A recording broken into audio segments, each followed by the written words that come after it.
আগে স্পটলাইট করবা, পরে রেকর্ডিং করবা। অল সেট, আপনি ক্লাস শুরু করে দেন, আমি লাইভ দিতেছি। আসসালামু আলাইকুম। সবাই কেমন আছেন?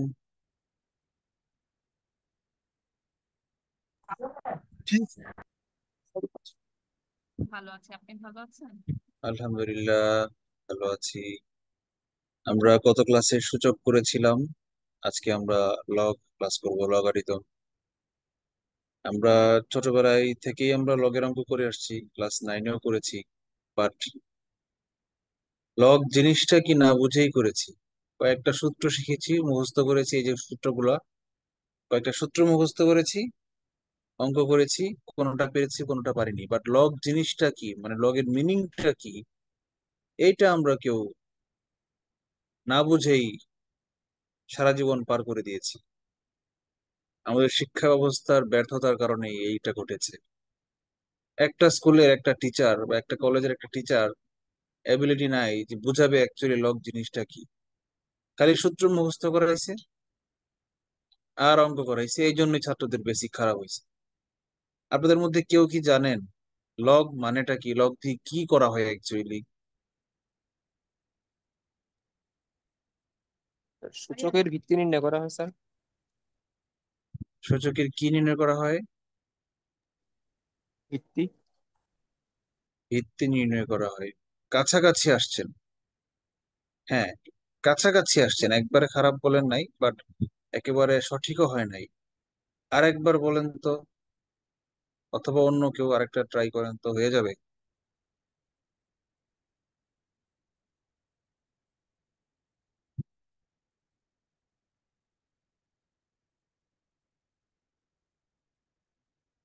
আমি বলে দেই, সূচকের পাওয়ারটা নির্ণয় করা হয় লগের মাধ্যমে। পাওয়ারটা নির্ণয় করা কিরকম বিষয়টা, মনে করেন আমি বললাম যে 5 এর উপরে পাওয়ার 3 দিলে এটার মান কত। এটা হচ্ছে সূচক, 125 হয়। এই কাজটা যে করলাম, এটা আমি এখানে সূচকের কাজ করলাম। কিন্তু আমি যদি বলতাম যে 5 এর উপরে পাওয়ার কত দিলে সেটার মান 125 হবে, এই পাওয়ারের মধ্যে যদি প্রশ্নবোধক চিহ্ন থাকে, সেটাকেই বলা হয় লগ। এই একদম সিম্পল জিনিস। এই যে এইটুকু বোঝানোর মতো এবিলিটি আমাদের স্কুলের টিচারদের ছিল না। আমি নিজেও বুঝতাম না, এসএসসি পাশ করেছি, ইন্টার পাশ করেছি, আপনাদের পড়াতে গিয়ে শিখেছি, গবেষণা করেছি যে না, লগ বিষয়টা আসলে খুব সিম্পল। একই রকম ত্রিকোণমিতি পাশ করে এসেছি, সাইন কি, কস কি, ট্যান কি, এগুলো সূত্র বুঝি, কিন্তু সাইন জিনিসটা কি, কোত্থেকে আসলো, এগুলা না বুঝেই এসএসসি তে গোল্ডেন প্লাস পেয়ে আসছি। ম্যাথে 99 পেয়ে আসছি, 100-এ 100 আনসার করে আসছি, বাট না বুঝে। আচ্ছা, তো এই যে বাক্যটা লিখলাম, 5-এর উপরে পাওয়ার কত দিলে 125 হবে, এখানে এটা কিন্তু এখন আমরা লগে ঢুকি নাই, সূচক আকারেই আছি। বাট সূচক আকারেই যদি থাকি, এখানে বেস কোনটা ছিল বলেন তো? 5 বেস না? জি স্যার। লগের ক্ষেত্রেও এই বাক্যটাকে যদি আমি লগ দিয়ে প্রকাশ করি, তাহলেও সেই বেসটা 5ই থাকবে। মানে বাক্যটা হবে এরকম: লগ 5 ভিত্তিক 125 এর মান কত। এই 125 হচ্ছে এই 125, আর এই হোয়াট মার্ক হচ্ছে এই হোয়াট মার্ক। তার মানে কি বুঝলেন? পাওয়ার বের করা হচ্ছে। এটার মান ক্যালকুলেটর দিয়ে দেখবেন 3 আসবে, কারণ 5-এর উপরে পাওয়ার 3 দিলে 125 হয়। এই হচ্ছে লগ, আর অন্য কিছু না। একদম সিম্পল বিষয়। তাহলে আমরা লগ জিনিসটা সবাই বুঝতে পেরেছি যে লগ কি। লগ হচ্ছে কোন একটা বেজের উপরে পাওয়ার কত দিলে একটা ফলাফল পাওয়া যায়, গুণফল পাওয়া যায়। সেই পাওয়ারটা খুঁজে বের করাই, সূচকের পাওয়ারটা খুঁজে বের করার জন্যই লগ ব্যবহার করা। লগ একটা ফাংশন। লগ একটা ফাংশন। ফাংশন মানে কি? গাণিতিক ফাংশন। ফাংশন মানে কি? ফাংশন মানে হচ্ছে একটা টেমপ্লেট বা একটা ছাঁচ বলতে পারে, যেটার ভিতরে কাদামাটি রাখলে একটা টাইলস বা ইট তৈরি হয়ে বের হয়। যেই ছাঁচের মধ্যে আপনি মাটি দিবেন, সেই ছাঁচের টাইলস তৈরি হবে। বুঝতে পেরেছেন? লগকে কিভাবে লেখা হয় খাতায়? আমরা ছোটবেলায় বাড়ির কাজ করেছিলাম, মনে আছে আপনাদের? হাতের লেখা।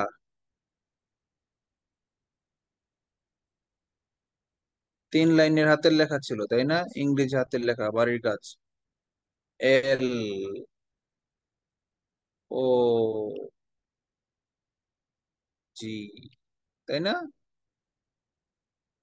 তারপর একদম নিচের যে লাইনটা সেখানে লিখতে হবে বেস। প্যাড বরাবর লিখতে হবে ভ্যালু। তার উপরের লাইন বরাবর লিখতে হবে পাওয়ার। বুঝতে পেরেছেন? অর্থাৎ আমি যদি লিখি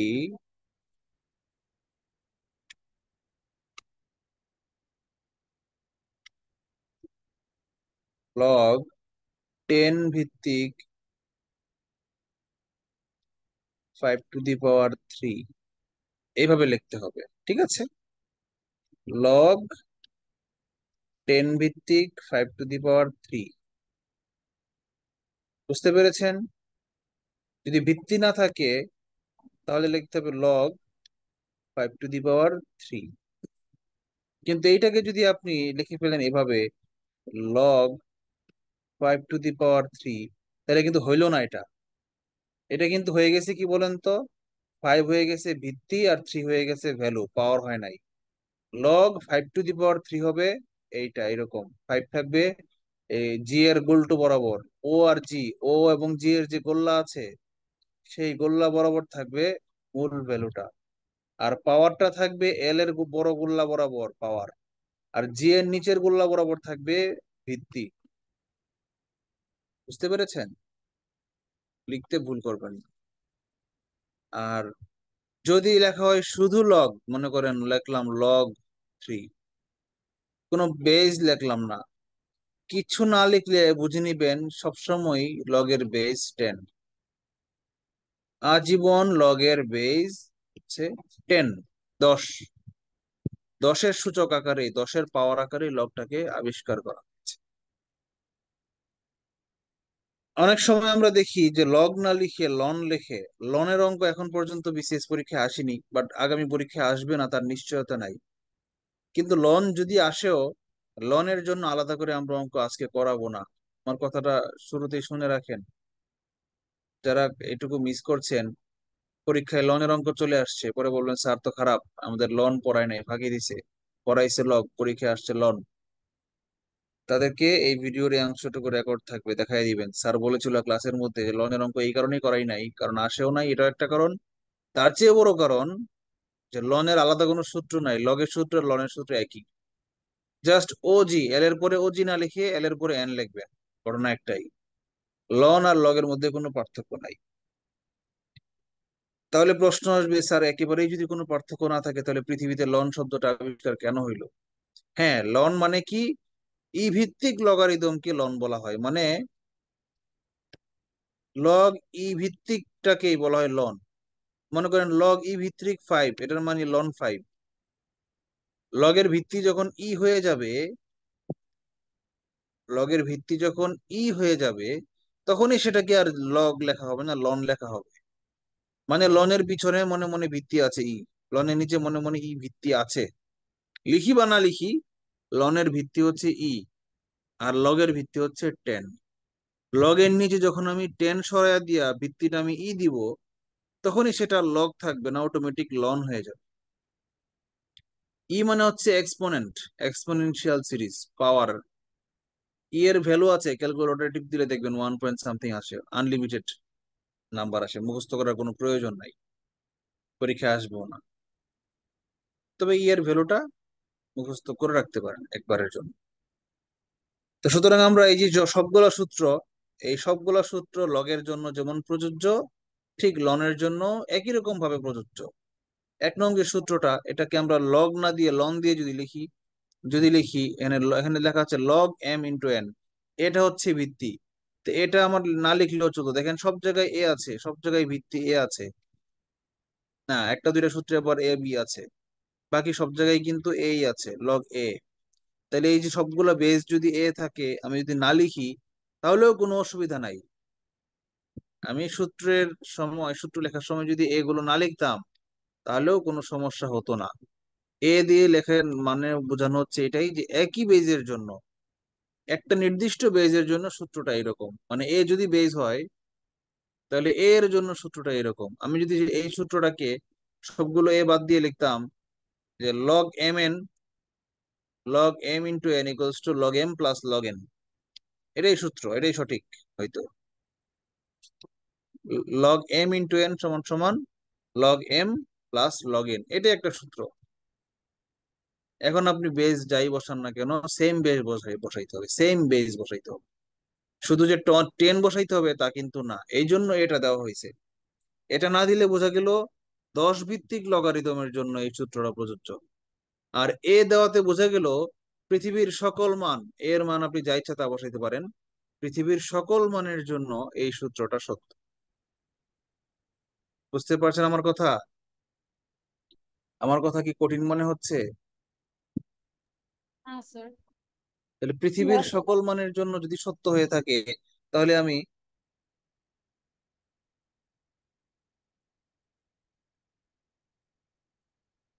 পৃথিবীর সকল মানের জন্য যদি সত্য হয়েই থাকে, তাহলে আমি এখানের ভিতরে ই বসায় দিই, এ সরায় দিয়ে আমরা ই বসায় দিই। ই বসায় দিলেই তো সেটা লগ থাকে না, হয়ে যায় লন। পরীক্ষায় যদি আমরা সূত্রটা এভাবে প্রয়োগ করি, লন এম ইন্টু এন, অবশ্যই ব্র্যাকেট দিতে হবে এখানে, কারণ এখানে ব্র্যাকেট না দিলে বোঝা যাবে যে এমটা, লনটা শুধু এম এর সাথেই আছে, এন এর সাথে নাই, এরকম মনে হবে। লনের ভিতরে বা লগের ভিতরে যদি কোনো কিছু থাকে, সেটার মাঝখানে যদি যোগ বিয়োগ গুণ ভাগ থেকে থাকে, তাহলে পুরোটাকে ব্র্যাকেটের ভিতরে ঢুকায়া বোঝাইতে হবে যে না, পুরোটাই প্যারেনথেসিসের ভিতরে আছে। Equals to ln M plus ln N, এটাই হচ্ছে সূত্র। বুঝতে পারছেন? এটা হচ্ছে লনের ক্ষেত্রে সূত্র। বুঝতে পেরেছেন? জাস্ট লগটাকে লন লিখেছি, আর কোনো পরিবর্তন করিনি। আচ্ছা, আমরা সূত্রগুলো একটু দেখি কিভাবে আসলো, সবগুলা সূত্র একটু অ্যানালাইসিস করি। ঘটনাগুলা কি? ঘটনাগুলা হচ্ছে, এই সূত্রগুলো অ্যাকচুয়ালি সূচক থেকেই এসেছে। সূচকে একটা সূত্র ছিল না, মনে আছে?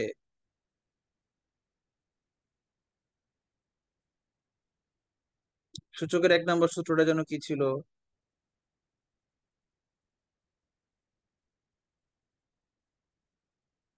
এ to the power M into A to the power N সমান সমান A to the power M plus N.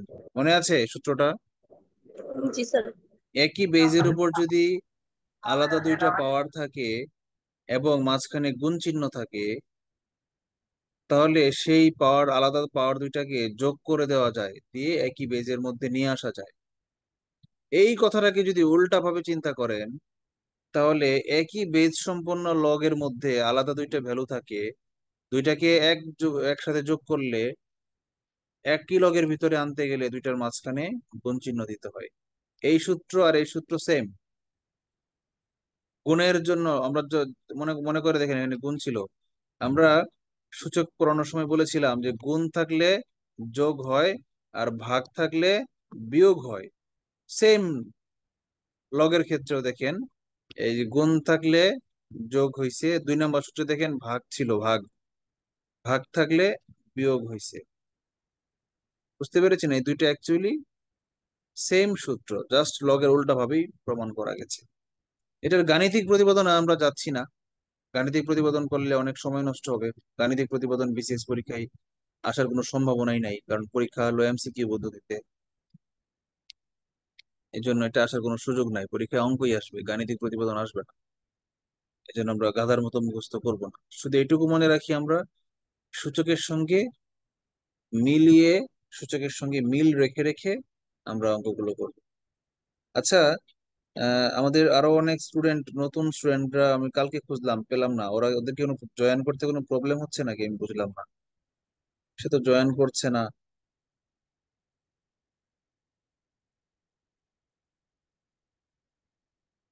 কি যেন নাম ছেলেটার?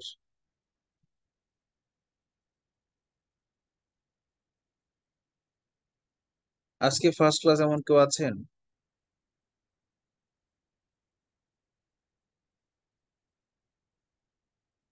নাই। আচ্ছা, হোয়াটএভার।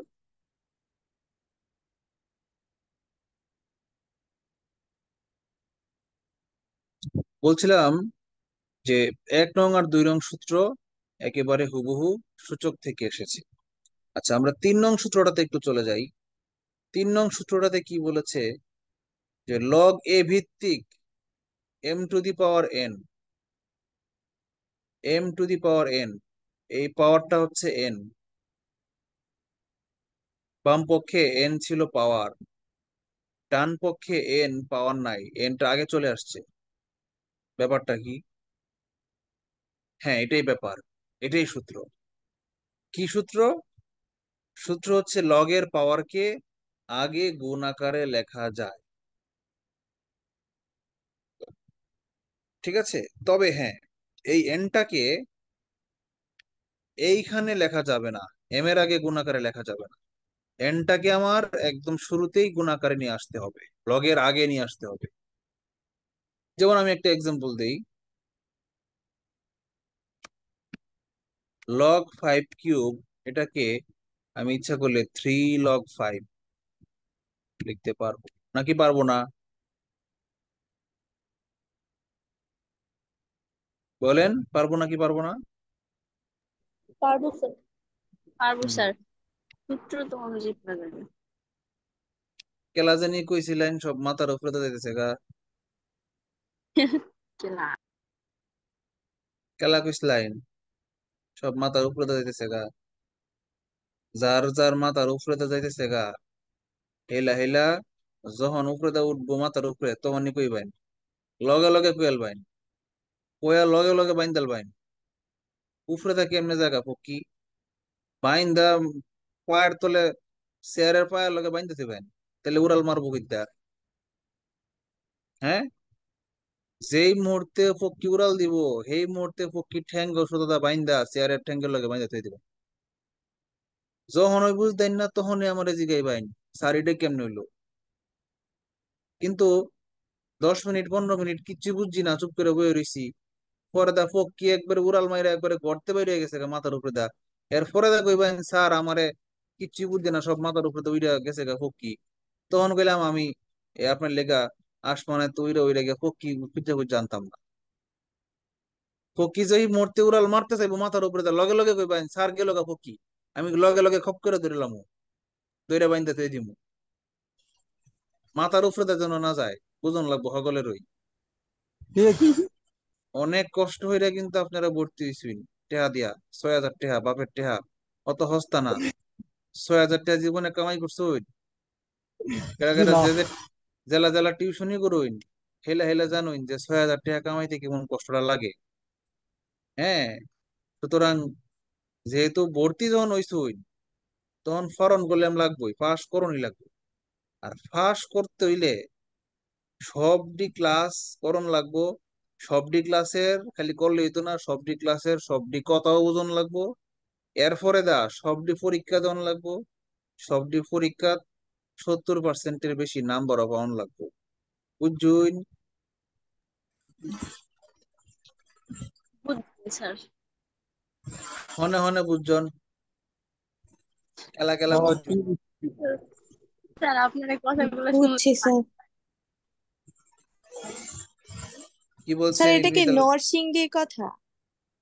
না, এটা ময়মনসিংহ অঞ্চলের কথা। এটা নেত্রকোনা অঞ্চলের কথা। জি ও স্যার। আচ্ছা। এটা হুম। আপনাদের এলাকা এরকম? না, আমাদের এলাকা না এক্স্যাক্টলি, যেমন বরিশাল আর পিরোজপুর একটু ডিফারেন্স আছে না?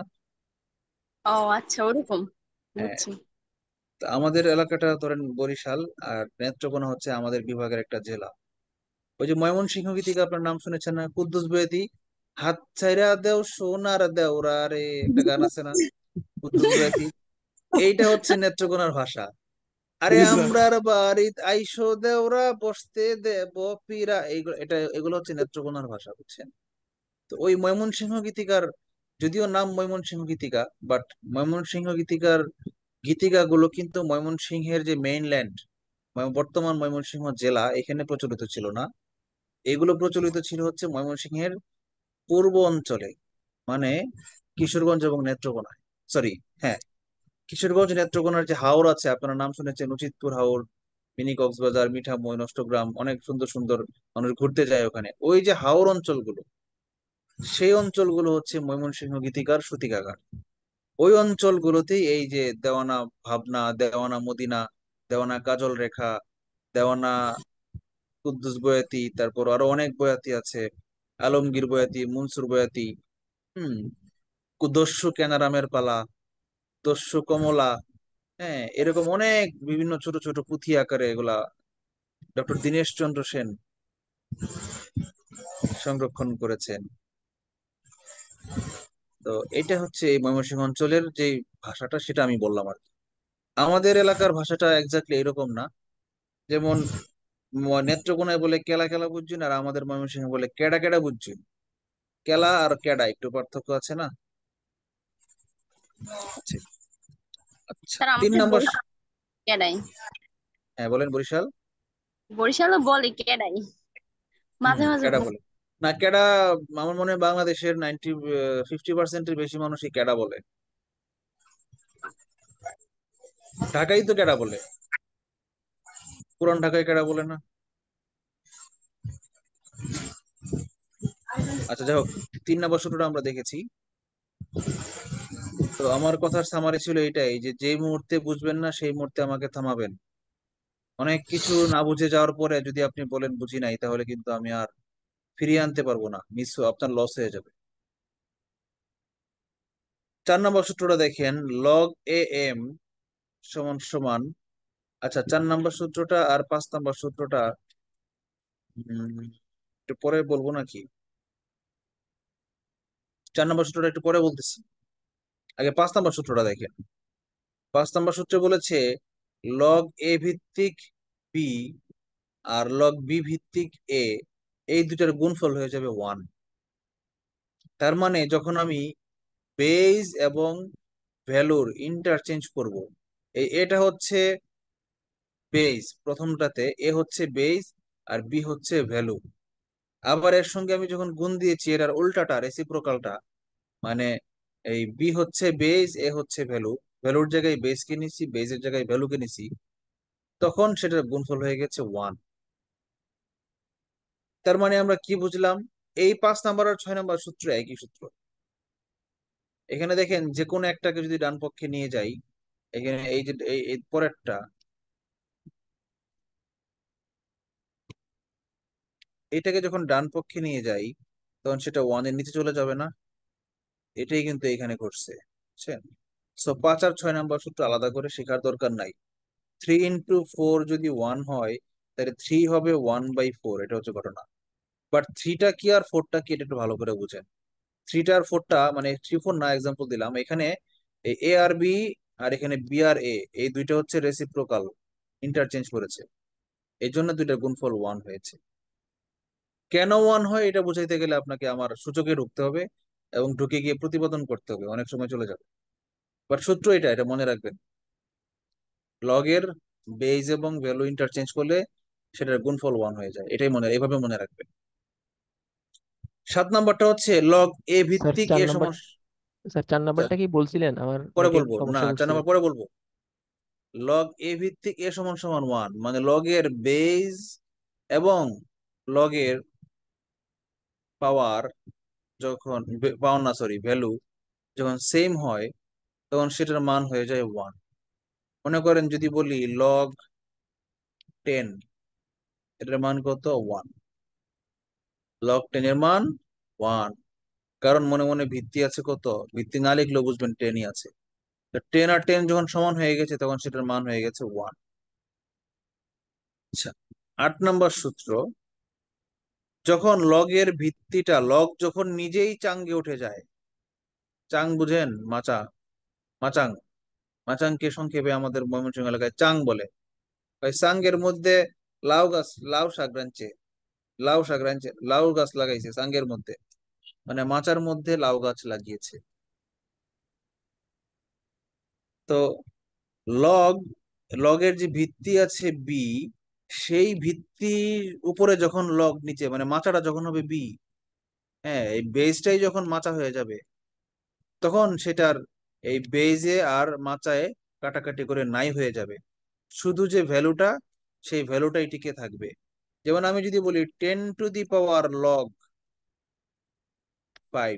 এটার মান হবে শুধু 5, কারণ 10⁻ আর লগে নাই হয়ে যাবে। কেন নাই হয়ে যাবে? কারণ মনে মনে লগের ভিত্তি আছে 10, এই 10 আর এই 10 যখন সমান হয়ে যাবে, তখন এই লগ আর 10 নাই হয়ে যাবে, শুধু 5টাই বজায় থাকবে। যদি আমি লিখি 3⁻log 3 ভিত্তিক 2, এটার মান কত হবে কে বলতে পারেন? টু স্যার হবে। 2 হবে। অনলি 2 হবে, রাইট, ভেরি গুড। এই লগে আর 3 এ নাই হয়ে যাবে। আমরা 4 নম্বর সূত্রটা বাকি রেখেছিলাম, কারণ এটা লিখতে একটু জায়গা দরকার, একটু মুছতে হবে, তাহলে ডান পাশে মুছে দিই। 4 নম্বর সূত্রটা হচ্ছে বেজ ইন্টারচেঞ্জের সূত্র, বেজ পরিবর্তনের সূত্র। আমরা এতক্ষণ যে সূত্রগুলো লিখেছি, আহ, অঙ্কগুলো করেছি, সেখানে বেজ ছিল একটাই। মনে করেন আপনার অঙ্কে দেওয়া আছে লগ এ ভিত্তিক এম, কিন্তু পরীক্ষায় এমন ভাবে আনসারটাকে আপনাকে প্রকাশ করতে হচ্ছে যেখানে লগ বি ভিত্তিক এম চলে আসছে, এমন একটা বেস চলে আসছে যেটা আপনার অঙ্কের মধ্যে ছিলই না, ডাকের মধ্যেই ছিল না। আপনার সারা অঙ্ক করতেছেন আপনি লগ এর বেস এ দিয়া, আপনি এখানে বি আবিষ্কার করবেন করতে, বি আনবেন কিভাবে? বি আসবে কোত্থেকে? এই বি আনাটাই হচ্ছে 4 নম্বর সূত্র। তো এটা মনে রাখার জন্য কি করবেন জানেন? আমি এটা মনে রাখার জন্য এই সূত্রটা একটু উল্টা করে লিখি।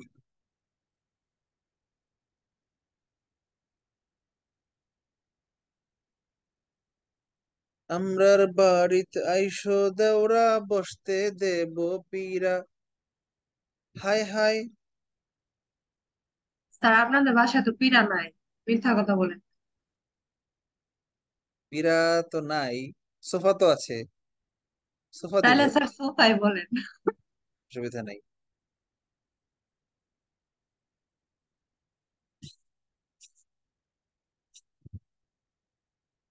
এইভাবে যদি আমি সূত্রটা লিখি আগে, আমি একটু ঘুরাই ফেললাম, কথা একটাই, তাহলে আমার মনে রাখতে সুবিধা হবে। কেন? কারণ দেখেন, আমার লগ এ ভিত্তিক এম ছিল, আমার এ ভিত্তিক এম আমি খুঁজে চাই, আর মাঝখানে এই বি আর বি ভ্যানিশ হয়ে গেল। দেখেন, এই মাঝখানে লাল অংশটাকে যদি কল্পনা করেন নাই, তাহলে লাল অংশটা যদি ভ্যানিশ করে দেন, তাহলে লগ এ ভিত্তিক এম বাম পক্ষে যা আছে তা খুঁজে পেয়েছেন না? লগ এ ভিত্তিক এম খুঁজে পেয়েছেন না? জি স্যার। তাহলে মাঝখানে বাড়তি একটা বি আনতে হয়েছে, আর বি কে ভ্যানিশ করার জন্য বি ভিত্তিক লগ দিয়ে গুণ করতে হয়েছে।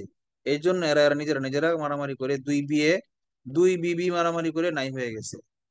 এক লোকের বিবি ছিল 2টা, করে দুই বিবি মারামারি করে ভ্যানিশ হয়ে গেছে, বেটা এখন সিঙ্গেল, বেটা এখন ম্যান এম। বুঝতে পারছেন? এটাই হচ্ছে বেজ ইন্টারচেঞ্জের সূত্র। তবে ভয় পাওয়ার কিছু নাই, মজার ব্যাপার হচ্ছে এই বেজ ইন্টারচেঞ্জের অঙ্ক এখন পর্যন্ত আসে নাই। স্যার বলতেছিলাম যে যে বিটা নিয়ে আসছেন স্যার, এটা আমি মানে বুঝতে পারিনি। বোঝার কিছু নাই, আবিষ্কার করেছি, আমদানি করেছি স্বার্থে, প্রয়োজনের স্বার্থে। মনে করেন আপনার ছিল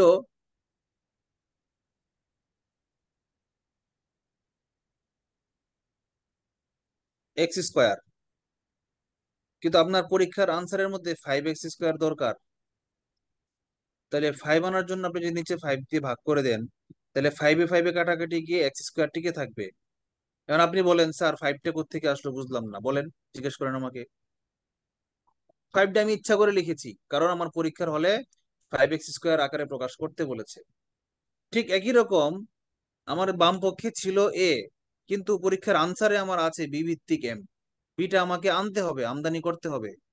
এই 5টা যেমন আগে ছিল না, আমি আমদানি করেছি, ঠিক একই রকম পরীক্ষার হলে আমাকে বিটা আমদানি করতে হবে। তো বি যদি আমাকে আমদানি করতেই হয়, তাহলে শুধু লগ বি আমদানি করলে চলবে না, সাথে একটা গুণ আকারে এক্সট্রা বিও আমদানি করতে হবে, এইটা বাড়তি লিখতে হবে।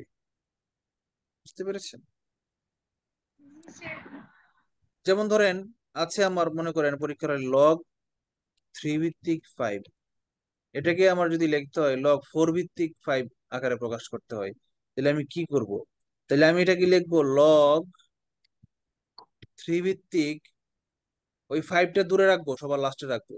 এই লগ 3 ভিত্তিক 5 আমি খুঁজে পাবো, মাঝখানে শুধু 4 ডিস্টার্ব করবে, তাই না? তাহলে লিখি এখানে একবার লিখবো 4, আবার লগ ভিত্তিক লিখবো 4, এই হয়ে গেল। দেখেন লগ 3 ভিত্তিক 5 কে আমি লগ 4 ভিত্তিক 5 এ কনভার্ট করে ফেললাম। বুঝতে পারছেন? আমি মাঝখানে শুধু 4 আমদানি করলাম। এই হচ্ছে 4 নম্বর সূত্রের ব্যাখ্যা। তো আমরা দীর্ঘ সময়, আধা ঘন্টার উপরে আমরা শুধু বেসিক শিখলাম,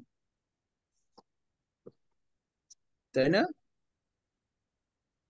এতে করে আমাদের সুবিধা হয়েছে, অঙ্কগুলো করতে গেলে আমাদের অঙ্কগুলো আমরা ধরতে পারবো, সহজে বুঝতে পারবো, ভুল হবে না। তা আপনারা কেউ একজন বলেন তো, বেসিকের মধ্যে কারো কোনো প্রশ্ন আছে কিনা?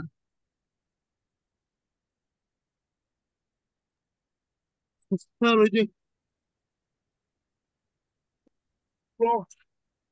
থ্রি ভিত্তিক পাঁচকে যদি ফোর ভিত্তিকে বলে সেটা আরেকবার মানে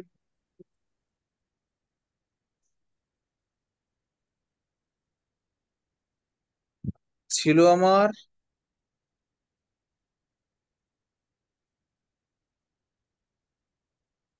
কেউ কথা রাখিনি। ছিল আমার লগ 3 ভিত্তিক 5, আমার লাগবে লগ 4 ভিত্তিক 5। 3 থেকে তো আর সরাসরি 4 এ কনভার্ট করা যাবে না, তাহলে কি করতে হবে? আমাকে সূত্রটা এভাবে লিখতে হবে, লগ 3 ভিত্তিক 4 ইন্টু লগ 4 ভিত্তিক 5, তাহলে সমান হবে, যেন মাঝখানের 4 আর 4 এ ভ্যানিশ হয়ে যায়, আমার 3 ভিত্তিক 5 বজায় থাকবে, টিকে থাকবে। আর কিভাবে লিখবো বলেন? নিজেরা প্র্যাকটিস করেন, ভিডিও দেখে দেখে বারবার প্র্যাকটিস করেন, আরো 5টা এরকম প্র্যাকটিস করেন বাসায়, তাইলেই হবে। আচ্ছা, আরেকটা জিনিস, সর্বশেষ জিনিস, লগ ও সূচকের পারস্পরিক রূপান্তর।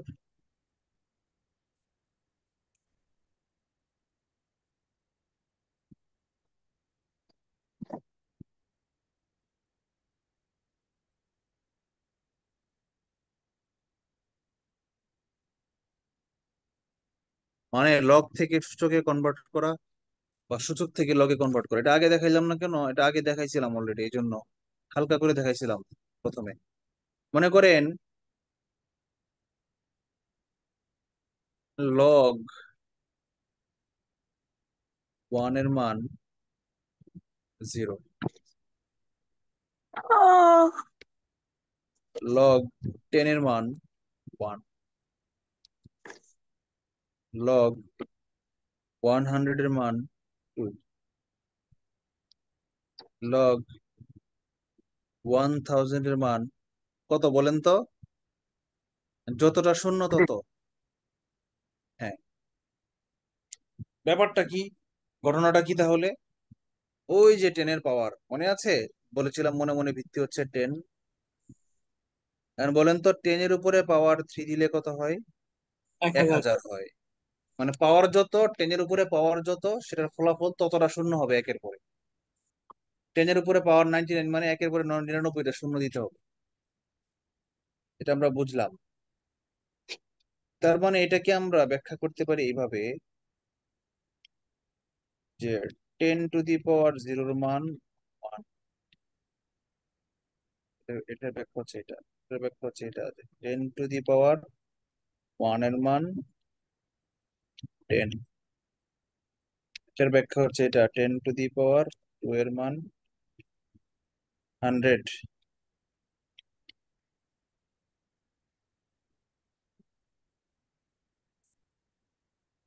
তার মানে আমি লগকে যদি ভ্যানিশ করে সূচক বানাইতে চাই তাহলে কি লিখতে হবে, বেস টু দি পাওয়ার 10 হচ্ছে বেস টু দি পাওয়ার ডান পক্ষ ইকুয়ালস টু ভ্যালু। এই বাক্যটা কিভাবে লিখতে পারি যে base to the power R H S equals to value. এটা হচ্ছে সূচক। আমি যদি লগ দূর করে দিতে চাই, ঠিক আছে, log base value equals to R H S যদি হয়, তাহলে পরের লাইনে আমি যদি লগ ভ্যানিশ করে দিতে চাই তাহলে আমরা এভাবে লিখতে পারি যে base to the power R H S সমান সমান ভ্যালু। মনে মনে বুঝছেন না? সাপোজ লগ 5 ভিত্তিক 3 এর মান হচ্ছে এক্স, তাহলে পরের লাইনে আমরা লিখতে পারবো, কি লিখতে পারবো বলেন তো? যে বলতে পারবে তার জন্য চকলেট।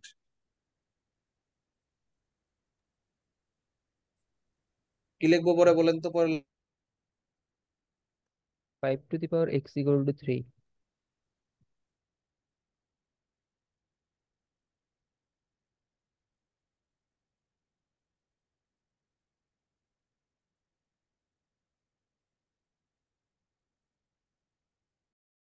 আমি মনে হয় ডিসকানেক্ট হয়ে গেছিলাম, তাই না? জি স্যার। জি স্যার। আচ্ছা, আমি সর্বশেষ এখানে ছিলাম যে লগ 5 ভিত্তিক 3 ইকুয়ালস টু এক্স হলে পরের লাইনে যদি আমি লগ ছাড়া লিখতে চাই তাহলে কিভাবে লিখবো?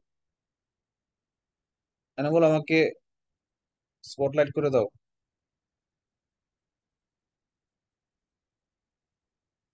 5 to the power x = 3। Good. এটাকে লিখবো আমরা 5 to the power x সমান সমান 3। কে কে বুঝেন নাই? বুঝি নাই স্যার। আমি কোন সময় যে মানে ডিসকানেক্ট হয়েছিলাম আমার তো মনে পড়ছে না, এই জন্য পুরোটা আবার বলি। আমরা বলেছিলাম যে log base to the base ভিত্তিক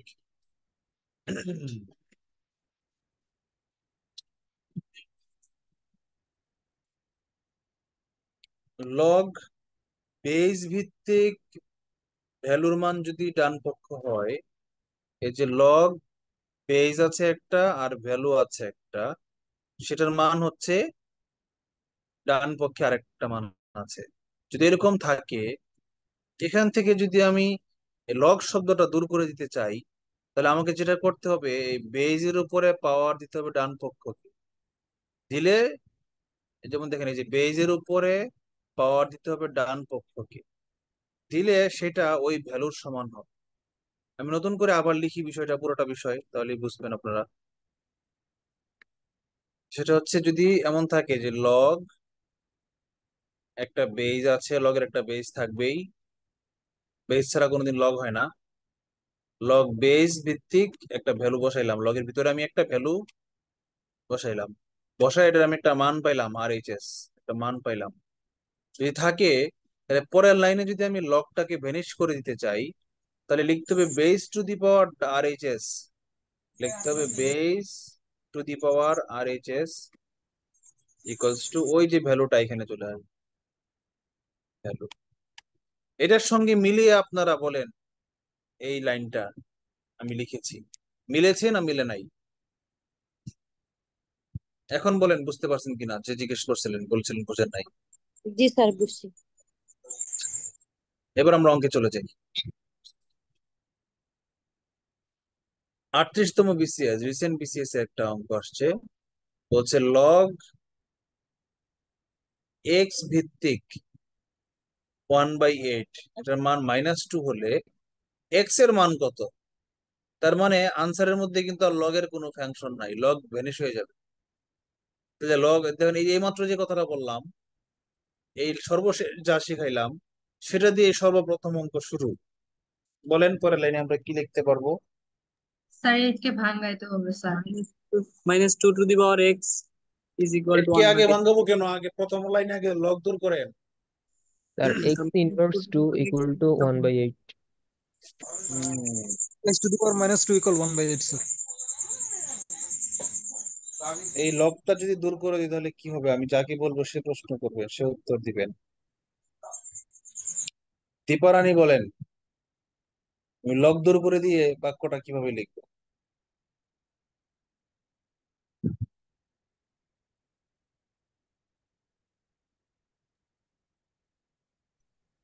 শুনতে পাচ্ছি না দীপারানী।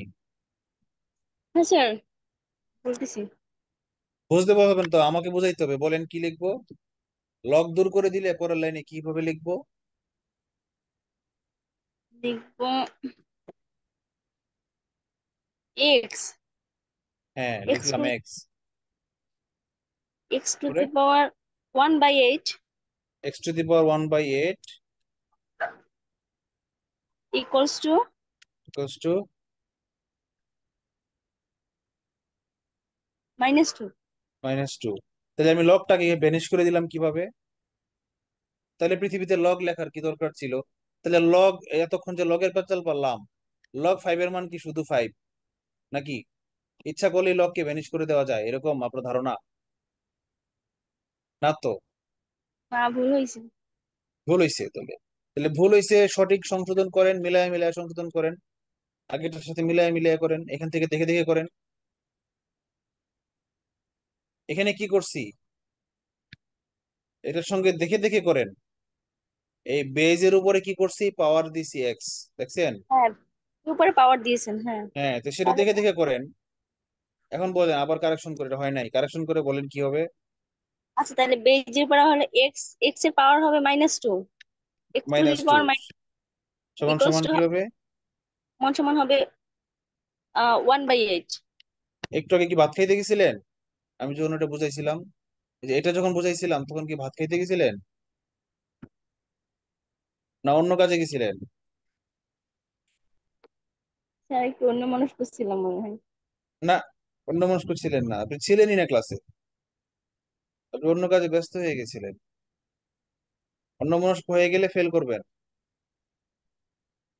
বলেন সবাই বুঝতে পেরেছেন কিনা? কারো কোনো প্রশ্ন থাকলে আগাবো না, কারণ এইটুকু না বুঝলে, এই লাইনটা না বুঝলে আর আগাইলে লাভ নাই, কারণ পরে সবগুলো অঙ্কে এই কাজই আপনাকে বারবার করতে হবে।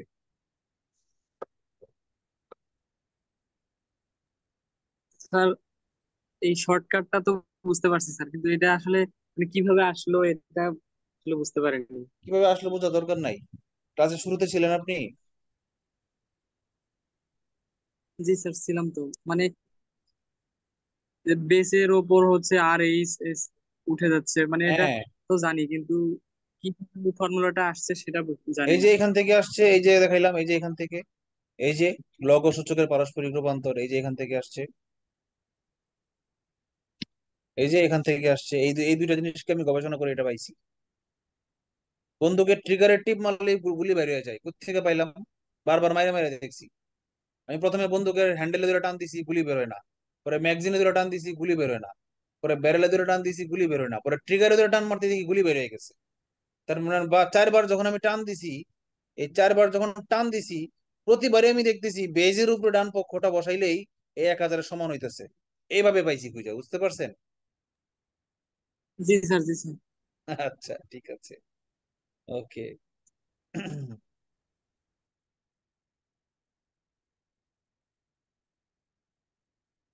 তাহলে এই লাইনটা আমরা বুঝতে পেরেছি। এখনো আমি আবার সুযোগ দিলাম, এই লাইনটা কিভাবে হইলো যদি বুঝতে না পারি তাহলে আমি আর আগাবো না। বলেন সবাই বুঝতে পেরেছেন কিনা? হ্যাঁ স্যার এবার বুঝতে পারছি। বুঝবার পারছি স্যার। বুঝতে পারেন নাই কি এটা বলেন? 1+8 বুঝতে পারেন নাই? 1+8 কার নাম? 1+8 আনমিউট করে একটু কথা বলেন তো।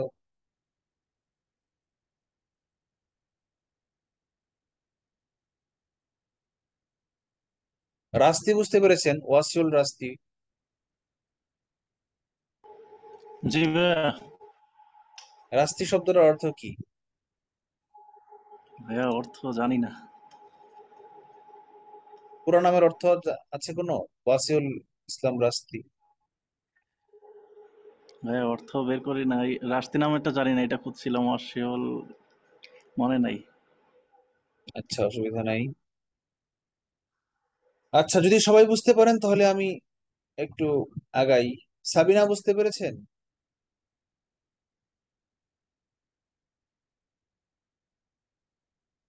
সাবিকুন নাহার বুঝতে পেরেছেন? জি স্যার। রুহি রিম্পা বুঝতে পেরেছেন? জি স্যার বুঝছি। বাহ, রুহি রিম্পা আসলে বুঝতে পেরেছে, কনফিডেন্স আছে তার গলার মধ্যে। ওকে, আমরা তাহলে এগিয়ে যাই। এখন কিন্তু আমরা লগে নাই, এখন কিন্তু আমরা সূচকে চলে এসেছি।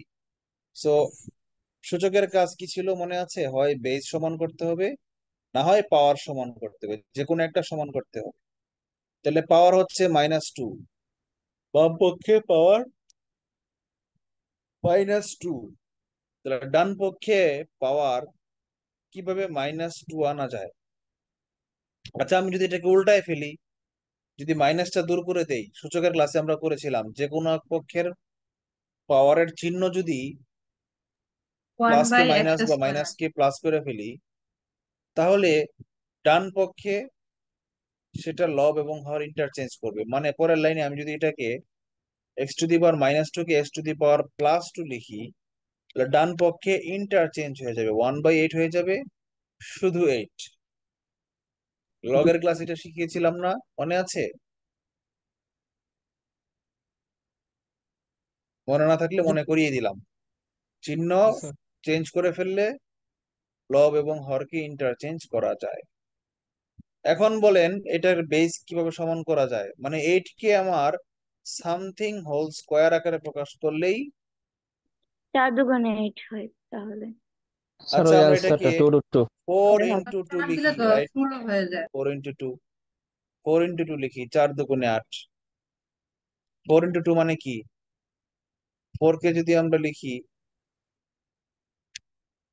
এই পুরাটাকে স্কোয়ার বানাইতে হবে, তাই না? সামথিং স্কোয়ার আকারে বানাইতে হবে। তাহলে 4 কে যদি আমরা লিখি 2 স্কোয়ার, আবার শুধু 2 আর কে টু যদি আমরা রুট লিখি, টু দিলে কি হয়? না হয় না, কথা বলে আগে বুঝেন না, আমি যা বলে দিচ্ছি আগে তা শুনেন, তাইলে হয়। আমরা 2 কে যদি দেখি √2 হোল স্কোয়ার, তাহলে কি কোনো সমস্যা আছে? না, কোনো সমস্যা নেই, আমরা তো কোনো ভুল করি নাই। তাহলে যখন এখন যেহেতু আলাদা দুইটা এলিমেন্টের উপরে স্কোয়ার চলে আসছে, তাহলে আমরা এটাকে সরাসরি মার্জ করে দেই। যদি এই স্কোয়ার দুইটাকে যদি একেবারে উপরে মার্জ করে দেই, তাহলে মাঝখানে থাকে 2 × √2 হোল স্কোয়ার। এখন হয়, এভাবে হয়। তার মানে x² = 2√2 হোল স্কোয়ার। উভয় পক্ষে স্কোয়ার ভ্যানিশ করে দিলে x = 2√2। এই হচ্ছে অঙ্ক। এখন বলেন কে বুঝেন নাই?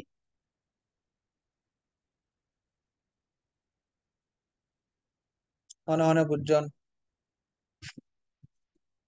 এই আজকে বুঝতে মিফতা নাই, মিফতাকে আজকে দেখি নাই, এই জন্য স্যার চিটাগাঙের ভাষাটা। স্যার আছি স্যার। ও, এতক্ষণ কোথায় ছিলে তুমি, লুকিয়ে ছিলে? স্যার খারাপ লাগছে সেজন্য চুপ করে আছি। সারা রাত ধরে যদি খালি গবেষণা করেন তাহলে ক্লাসের মধ্যে তো খারাপ লাগবেই, রাতে ঘুমাইতে হবে, মাথা ঠান্ডা রাখতে হবে।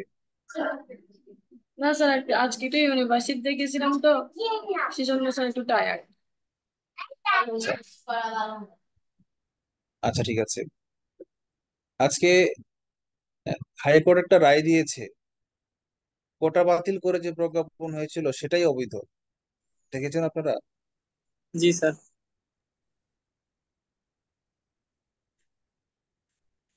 কোটা বাতিল কেন অবৈধ হবে না সেটা চেয়ে একটা রুল জারি করেছিল হাইকোর্ট। একজন লোক, একজন মুক্তিযোদ্ধার সন্তান, তার নাম হচ্ছে ওয়াহিদুল ইসলাম তুষার। সে আমাদের এলাকার ছোট ভাই, ময়মনসিংহেরই ফুলপুরের ছেলে। সে রিট করে, হাইকোর্টে একটা রিট করেছে যে মুক্তিযোদ্ধার সন্তানদেরকে ও প্রজন্মদেরকে বঞ্চিত করা হয়েছে এবং অপমানিত করা হয়েছে। 9 থেকে 13 পর্যন্ত বাদ দিয়ে শুধু 14 থেকে 20 পর্যন্ত কোটা রেখে তাদেরকে অপমানিত করা হয়েছে। তো তার এই রিটের প্রেক্ষিতে হাইকোর্ট একটা রুল করেছিল, জারি করেছিল। জনপ্রশাসন মন্ত্রণালয়, বাংলাদেশ পাবলিক সার্ভিস কমিশন, এরকম বেশ কয়েকটা সংশ্লিষ্ট মন্ত্রণালয়ে চিঠি দিয়েছিল হাইকোর্ট, যে কেন এটা অবৈধ হবে না। তার কোনো সুস্পষ্ট জবাব দিতে পারে নাই হাইকোর্ট, বাংলাদেশ পাবলিক সার্ভিস কমিশনও না, জনপ্রশাসন মন্ত্রণালয়ও না, কোনোটাই না। তখন তার প্রেক্ষিতে আজকে অনেকবার শুনানি হয়েছে, আজকে চূড়ান্ত শুনানিতে মহামান্য আদালত রায় দিয়েছেন যে ওই প্রজ্ঞাপনটা বাতিল ছিল, কোটা পদ্ধতি বাতিল করা অবৈধ ছিল, অন্যায় ছিল। কারণ বাংলাদেশের সংবিধানে বলা হয়েছে যে বিশেষ জনগোষ্ঠীর জন্য বিশেষ সুবিধা, বিশেষ আইন করতে করা হইতে রাষ্ট্রকে কেহ নিবৃত্ত করিতে পারিবে না। মানে রাষ্ট্র ইচ্ছা করলে বিশেষ জনগোষ্ঠীর জন্য বিশেষ সুবিধা দিতেই পারে। যেমন বাসের মধ্যে একটা নারীদের জন্য কিছু সংরক্ষিত সিট রাখতেই পারে, এই কয়েকটা সিটে কোনো পুরুষ মানে বসতে পারবে না যদি নারী থাকে।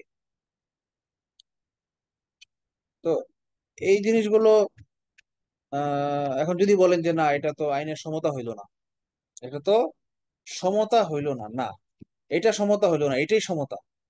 নারীদের জন্য বাসে কিছু সিট রাখতে হবে, এটাই সমতা। নারীদের জন্য কর্মক্ষেত্রে একটা স্পেশাল ওয়াশরুম রাখতেই হবে, এটাই সমতা। বৃদ্ধদের জন্য বয়স্ক ভাতা দিতে হবে, এটাই সমতা। বাংলাদেশ একটা কল্যাণ রাষ্ট্র। বাংলাদেশ সাম্যবাদী রাষ্ট্র না, সব সম্পত্তির মালিক সরকার, সরকার যাকে যেটুকু দিবে সবাইকে সমানভাবে ভাগ করে দিবে। সমাজতান্ত্রিক রাষ্ট্র না বাংলাদেশ। বাংলাদেশ হচ্ছে কল্যাণ রাষ্ট্র। এখানে যারা গরিব, দেখেন সরকার ভাতা দেয়, সরকার বয়স্ক ভাতা দেয়। সরকারের কি টাকা পড়ছে বয়স্ক মানুষকে খুঁজে খুঁজে ভাতা দেওয়ার জন্য? সরকার যাদের ঘর বাড়ি নাই তাদেরকে ঘর বাড়ি বানায় দেয়। গৃহায়ন আশ্রয়ন প্রকল্প, সরকারের কি টাকা পড়ছে মানুষকে ঘর করে দেওয়ার? সরকারের কি টাকা পড়ছে মানুষকে বিনামূল্যে বছরের প্রথম দিন প্রাইমারি স্কুলে বই দেওয়ার? সরকার দেয়। তো ঠিক একই রকম নির্দিষ্ট কিছু জনগোষ্ঠীর জন্য সরকার, কারণ এখন আমি যদি বলি যে গরিব মানুষদেরকে আপনি ঘর বানায় দিলেন, প্রধানমন্ত্রীকে যদি আমি বলি তা আমাকে কেন দিলেন না? কোনো কোটা নাই, সবার সমান অধিকার। সেও ট্যাক্স দেয়, আমিও ট্যাক্স দেই, সেও ভ্যাট দেয়, আমিও ভ্যাট দেই। গরিব মানুষ যে ভ্যাট দেয় তার চেয়ে ভ্যাট আমি বেশি দেই। তাহলে গরিব মানুষকে যদি আপনি ঘর বানায় দেন তাহলে আমাকে দিতে হবে। যদি আমি এই কথাটা বলি, এটা কি যৌক্তিক? সবার জন্য সমান অধিকার, এটা কি যৌক্তিক? না, যৌক্তিক না। আপনি জন্মগতভাবেই ধনী, আরেকজন জন্মগতভাবেই গরিব। একজন জন্মের পরে বাপের গাড়ি ছিল, সে গাড়ি দিয়ে স্কুলে যায়। আরেকজনের কিছুই ছিল না, সে গাছতলায় ঘুমায়, স্কুলেও যেতে পারে না। এখন আপনি কি বলেন সরকারকে যে না সবার জন্য সমান অধিকার নিশ্চিত করেন, বাপের সম্পত্তি কেউ পাবে না সন্তান? এটা কি হয়? না। পিতার গৌরব উত্তরাধিকার সূত্রে বাংলাদেশে আসবে, এটাই নিয়ম, এটাই চলে আসছে। উত্তরাধিকার সূত্রে নেতা হয় নাই, উত্তরাধিকার সূত্রে এমপি মন্ত্রী হচ্ছে না, অনেক কিছুই তো হচ্ছে উত্তরাধিকার সূত্রে। তাহলে কোটার প্রতি, হ্যাঁ কোটা একটা ব্যাপার, 56% কোটা, এটা শুনতে কিন্তু হাস্যকর লাগে। 100 জন লোক নিয়োগ হইলে যদি 56 জনই স্পেশাল কোটায় চলে যায়, তাহলে মাত্র 44 জন মেধায় যাবে, এটা হইলো? না, এটা হয় না। তবে হ্যাঁ, এখানে কিছু মিস ইন্টারপ্রিটেশন আছে, একটু গবেষণা করেন আপনারা। এই যে 56% কোটা, এটা কিন্তু আসলে 56% না, এটা কিন্তু অ্যাকচুয়ালি 36%। কারণ এই যে জেলা কোটা সবার জন্যই প্রযোজ্য, নির্দিষ্ট কোনো ব্যক্তির জন্য না। 10% বাদ দেন 56 থেকে, রইল 46। তারপরে নারী কোটা, হ্যাঁ নারী কোটা সবার জন্য প্রযোজ্য না, পুরুষদের জন্য প্রযোজ্য না, কিন্তু নারী কোটা তো সব ফ্যামিলির জন্য প্রযোজ্য। আপনি একজন পুরুষ, আপনি আন্দোলন করছেন আমি নারী কোটা মানি না, আপনার যে বোন বা আপনার যে মেয়ে, সে তো নারী কোটা পাচ্ছে, তাহলে আপনি কেন কেন নারী কোটার বিরুদ্ধে কথা, কোন যুক্তিতে বলছেন? যদি এমন হয়তো নারীরা অর্ধেকের বেশি সিট পাওয়া যেত, তাহলে আপনি বলতে পারতেন যে না নারী কোটা দরকার নেই। আমাদের সময় আমরা 35তম বিসিএস জয়েন করেছি 2200 কাছাকাছি। আমাদের সময় নারী ছিল মাত্র 400 500 সামথিং, 1/4 কম। তাহলে আপনি কেন নারী কোটার বিরোধিতা কেন করছেন? 10% কোটা দেওয়ার পরেও 1/4 কম নারী। তাহলে আপনি কি নারীর ক্ষমতায়ন চান না? কিছু নারীবাদী আছে না, বলে আমি নারী তাই আমি সব পারি, পুরুষদের মতো বাসের মধ্যে পাবলিক প্লেসে গরম লাগলে গেঞ্জিও খুলে ফেলতে পারি। ওইসব নারীরা বড় বড় লাল টিপ চোখে লাগায় শাহবাগে গিয়া আন্দোলন করছে নারী কোটা চাই না। এটা তো আসলে আহ, এটাকে দুর্বলতা ভাবার কোনো কারণ নাই, এটা কোনো দয়া না বা কোনো, এটা কি বলবো, আদিবাসীদের কথা চিন্তা করেন। তারা আহ পাহাড় অঞ্চলে থাকে, হ্যাঁ, ওদের স্কুল নাই, 2 ঘন্টা পাহাড় বয়ে হাইটে হাইটে গিয়ে তার স্কুলে উঠতে হয়, খাওয়ার পানি নাই। তো যে ছেলেটা আদিবাসী থেকে প্রিলি পাস করে, আমি মনে করি তার যোগ্যতা, একটা আদিবাসী ছেলে যে রাঙ্গামাটি চট্টগ্রাম খাগড়াছড়ি থেকে প্রিলি পাস করে, তার যোগ্যতা তার মেধা আমাদের সমতলে যারা আপনার বিসিএস ক্যাডার হচ্ছে তার চেয়ে বেশি। যে প্রিলি পাস করে রিটেন ফেল করছে যে আদিবাসী ছেলেটা, তার যোগ্যতা আমাদের সমতলে পড়ালেখা করে যে ছেলেটা ক্যাডার হয়েছে তার চেয়ে বেশি। তাকে দুইজনকে একসঙ্গে নতুন একটা চ্যাপ্টার 6 মাস পর একটা সেমিস্টার পড়াইতে নতুন একটা সাবজেক্টে, দেখবেন ওই আদিবাসী ছেলেটা ভালো করবে, কারণ সে এত প্রতিকূল পরিস্থিতির মধ্য দিয়ে যদি সে এই পর্যন্ত আসতে পারে, তাহলে তাকে সরকারের উচিত কিছু প্রিভিলেজ তাকে দেওয়া। তো এখন প্রসঙ্গ হচ্ছে সবার আপত্তি ছিল সেই কোটা নিয়ে, সেই মুক্তিযোদ্ধা কোটা নিয়ে। 1% প্রতিবন্ধী কোটা এটা নগণ্য, 5% আদিবাসী কোটা এটা নগণ্য, নারী কোটা সবার জন্য প্রযোজ্য, জেলা কোটা সবার জন্য প্রযোজ্য। তাহলে আপত্তিটা কি অ্যাকচুয়ালি? আপত্তিটা আসলে মুক্তিযুদ্ধ কোটাটা নিয়েই। কারণ এখানে শুধু মুক্তিযোদ্ধা সন্তানরা পাচ্ছে, অন্য কেউ পাচ্ছে না, সবার জন্য সমানে বন্টিত না এই কোটাটা, প্রথম কারণ। দ্বিতীয় কারণ হচ্ছে এটার পরিমাণটা অনেক বেশি, 30%। তৃতীয় কারণ হচ্ছে কিছু ইন্ধনদাতা আছে এবং কিছু চেতনা আছে যারা স্বাধীনতার বিরোধী। এখানে শুধু যে আমি চাকরি চাই, আমি একটা একটা মুক্তিযোদ্ধা সন্তান একটা গ্রুপ 30% সিট নিয়ে যাচ্ছে, এটা কিন্তু একমাত্র কারণ না। এর পিছনে কিছু চালিকা শক্তি ছিল স্বাধীনতা বিরোধী, অনেকগুলো কারণেই এটার বিরুদ্ধে আন্দোলনটা হয়েছে। এখন যদি যৌক্তিক কথা বলতে হয়, মুক্তিযোদ্ধা কোটা 30%, সিট পাইতো 10%। এই যে 2000 পোলাপান ক্যাডার হয়েছি আমরা, আমাদের ব্যাচে মুক্তিযোদ্ধা কোটায় হয়েছে হায়েস্ট 10%, সর্বোচ্চ 200 250 জন। বাকি মুক্তিযোদ্ধা কোটার যে 30%-এর বাকি 20% সিট খালিই পড়ে আছে। কেন? কারণ কোন যোগ্য প্রার্থী পাওয়া যায় না এই মুক্তিযোদ্ধার সন্তান বা প্রজন্ম, যে প্রিলি পাস করে, রিটেন পাস করে, ভাইবা পাস করে ক্যাডার মেরিট লিস্টে আসতে চায়। এই প্রিলি রিটেন ভাইবা পাস করে করেছে এরকম সন্তানই নাই, এই জন্য সিট খালি পড়ে আছে। তাহলে সিট যদি খালি পড়েই থাকে, আপনি একটু অনুপাতটা হিসাব করেন তো, 2000 জনের মধ্যে 200 জন যদি মুক্তিযোদ্ধা কোটায় চান্স পায়, আর বাকি 203 বা 300 সিট খালি থাকে, সেই 300 সিট তো পরের বার নিয়োগ হয়ে যাচ্ছে। না, পরের বার কেন, ওইবারই তো নিয়োগ হচ্ছে। আমার তো মনে আছে যে আমাদের সার্কুলারে যে লেখা ছিল 1900 সামথিং বা 2000, আর নিয়েছিল 2200 সামথিং। মানে ওই যে 2 বছর তো লাগে প্রসেসিং হইতে, সার্কুলার দেওয়া থেকে শুরু করে রেজাল্ট হওয়া পর্যন্ত তো মোটামুটি 2 2.5 বছর সময় যায়। এর মধ্যে আরো কিছু সিট খালি হয়ে যায় না? এই জন্য সরকার বিপিএসসি সিদ্ধান্ত নেয় যে আমরা কিছু বেশি লোক ঢোকাবো। তাহলে ঢোকানোর কথা 1900 জন বা 2000 জন, সেখানে সরকার নিয়োগ দিছে 2200 জন, আর 200 জন হচ্ছে মুক্তিযোদ্ধার সন্তান। সেই 200 জন মুক্তিযোদ্ধার সন্তান বাদ দিলে নন মুক্তিযোদ্ধা কোটারে আহ, কোটায় ক্যাডার হয়েছে তো 2000 জন। তাহলে যতজন সার্কুলারে ছিল ঠিক ততজনই কোটা ছাড়াই নিছে। তাহলে ক্ষতিটা হয়েছে কার? মানে কার পেট, মানে পেটে লাথি মারা হয়েছে? সবাই যে আন্দোলন করেছে যে কোটার কারণে আমরা চাকরি পাচ্ছি না, আমাদের পেটে লাথি মারা হচ্ছে কোটার কারণে, তাহলে এগুলা কি কিছু মানে মিস ইন্টারপ্রিটেশন ছিল কিনা? আপনাদের কাছে কি মনে হয়? আমার কথাগুলো কি আপনাদের কাছে খুব যৌক্তিক মনে হচ্ছে, অযৌক্তিক মনে হচ্ছে? না স্যার, ব্যাপারটা এখন নতুন ভাবে ভাবতে পারতেছি আর কি। সেটাই। আরেকটা জিনিস দেখেন, এই যে যেটা করতে পারতো কোটার আন্দোলনে, যেটা করতে পারতো সেটা হচ্ছে যে একটা যৌক্তিক হারে কমিয়ে আনতে পারতো, সংস্কার করতে পারতো। কিরকম? যেহেতু মুক্তিযোদ্ধা কোটা 10%-এর বেশি খুব একটা পাওয়া যায় না, বা 15%-এর বেশি খুব একটা পাওয়া যায় না, তাহলে আমরা এই 30%-কে 10 বা 15%-এ কমিয়ে আনতে পারতাম। এবং সাথে যদি আরেকটা লেজ লাগিয়ে দিতাম যে যদি মুক্তিযোদ্ধার প্রার্থী পাওয়া না যায় যোগ্য, তাহলে ওই যাদের কোটা নাই তাদেরকে দিয়ে ফিল আপ করে দেওয়া হবে, সিটটা খালি রাখার দরকার নাই। এটা করে দিলেই তো কারো কোনো মানে ইয়ে ছিল না, সাপও মরতো না, লাঠিও ভাঙতো না। এখন মাননীয় প্রধানমন্ত্রী সংসদে বসে বলেছে যে কোটা নিয়ে যেতে এত আন্দোলন, কোটাই থাকবে না, একদম এক বাক্যে কোটা বাতিল করে দেওয়া হলো। এতে কিন্তু সাপ মূল্য ঠিকই, কিন্তু লাঠিটাও ভেঙে গেল। আপনারা খেয়াল করেন, বিশ্বাস মানে ভেবে দেখেন, সাপটা মরলো ঠিকই কিন্তু লাঠিটাও ভেঙে গেল। আন্দোলন বন্ধ হয়েছে ঠিকই, কিন্তু এই যে স্বাধীনতার সে পক্ষের একটা শক্তি বা আওয়ামী লীগ সরকারের সাথে মুক্তিযোদ্ধাদের বা মুক্তিযুদ্ধের কিন্তু অনেক বড় একটা সম্পর্ক আছে। প্রত্যেকটা মুক্তিযোদ্ধা মধ্যে একটা মানে কষ্ট, চাপা কষ্ট। আমি মুক্তিযোদ্ধার সন্তান। আমার বাবা, যদিও আমি জানি না আমার চাকরি কোটায় হয়েছে কি হয়েছে না, কারণ মেরিট লিস্ট প্রকাশ করে না, লিস্টে বলে দেয় না যে কোটায় হয়েছে এটা, কিন্তু আমার বাবাও খুব কষ্ট পেয়েছে। আমার চাকরির পরের ঘটনা কিন্তু এটা।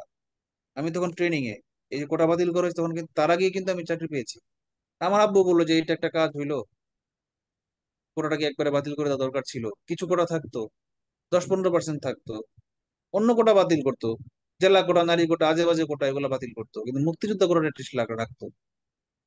তাহলে এরকম আমার বাবার মতো হাজার হাজার মুক্তিযোদ্ধা বাংলাদেশে যারা অপমানিত বোধ করেছে, কষ্ট পেয়েছে। কেন কষ্ট পেয়েছে? 14তম গ্রেড থেকে 20তম গ্রেডে কোটা রাখছে, আর নবম থেকে 13 পর্যন্ত মানে ফার্স্ট ক্লাস সেকেন্ড ক্লাস জবে কোটা বাতিল করে দিছে, আর থার্ড ক্লাস ফোর্থ ক্লাস জবে কোটা রাখছে। তার মানে বোঝা গেল এইটাই যে মুক্তিযোদ্ধার সন্তানরা জন্ম হয়েছে থার্ড ক্লাস ফোর্থ ক্লাস চাকরি করার জন্যই, কেরানি আর পিওনের চাকরি করার জন্যই। অফিসার হওয়ার যোগ্যতা মুক্তিযোদ্ধা সন্তানদের নাই। বাতিল করতো, সব বাতিল করে দিত। Third class fourth class job যারা করতে পারে তারা মুদির দোকানদারি করে খাইতে পারে, রিক্সা চালায় খাওয়া এর চেয়ে ভালো। ফোর্থ ক্লাস জবে একজন সার্ভিস হোল্ডারের যে বেতন, তার চেয়ে একজন রিক্সা চালকের বেতন, একজন পানের দোকানদারের হকারের বেতন বাংলাদেশে অনেক অনেক বেশি। আমি মনে করি এই একটা সরকারি অফিসে পিওনের চাকরি করার চেয়ে রিক্সা চালায় খাওয়া অনেক সম্মানের জিনিস। এখন আসলে এই একটা আবেগী সিদ্ধান্ত ছিল, এই যে কোটা বাতিলটা, কিছুটা ছিল আবেগী আর কিছুটা ছিল অপমানজনক। আজকের যে ঐতিহাসিক রায়, এটা আমি সাপোর্ট করছি।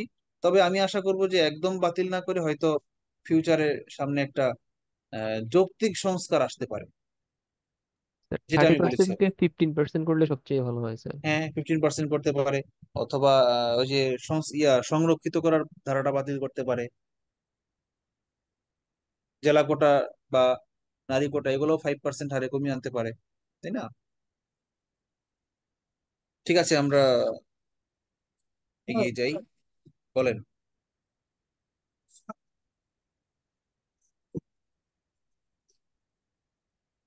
আবার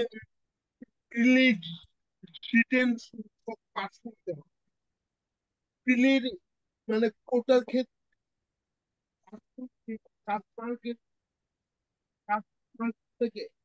একটু লিখে দেন, শাশ্বত, আপনার কথাটা আমি বুঝতে পারছি না। আপনি এখানে এখানেই জুমের মধ্যেই লিখে দেন, নয় আমাকে মেসেঞ্জারে লিখে দিয়েন। ঠিক আছে, আপনাকে মেসেঞ্জারে আমি বিস্তারিত লিখে দিব না, আমাকে মেসেঞ্জারে লিখে দেন। আচ্ছা, আমরা এগিয়ে যাই। বলেছে লগ রোড থ্রি ভিত্তিক 81 এর মান কত? এটা আমরা দুই ভাবে করতে পারি। এক হচ্ছে এক্স ধরতে পারি, এই কত শব্দটাকে আমরা ধরি এক্স, তাহলে আগের অঙ্কের মতো √3 x = 81, করে এভাবে আগের অঙ্কের মতো আমরা এক্স এর মানটা বের করি।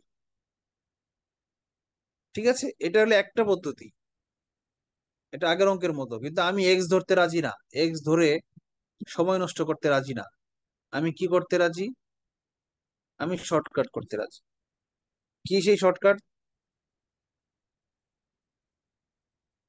সেই শর্টকাটটা হচ্ছে,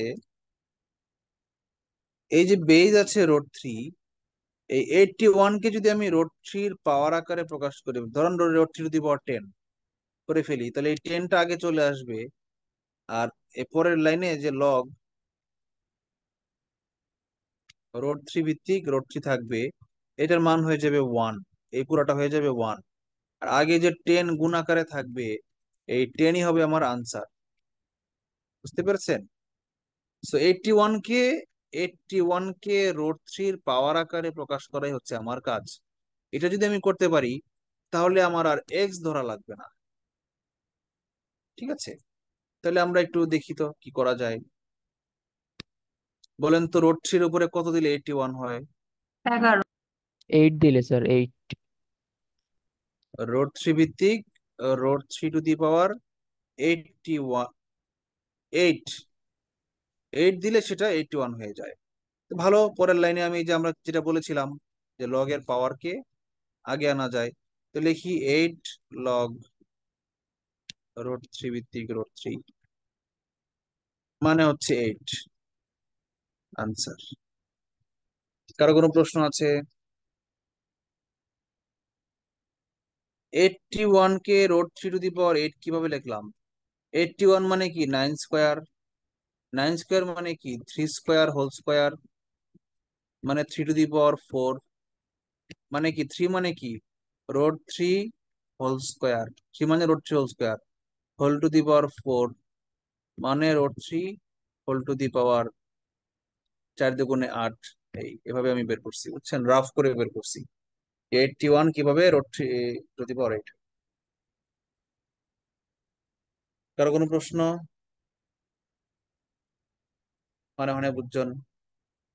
লগ এক্স ওইটা একদম সেম আগের অঙ্কের মতো, এটা 37তম বিসিএস, 38 আর 37 দুইটা সেম অঙ্ক আসছে। হ্যাঁ, আগের মতোই x to the power base to the power RHS equals to value, চিহ্ন চেঞ্জ করে দিলে উল্টে যাবে, বা x² ইকুয়ালস টু 16, বা x equals to road over করে দিলে 4।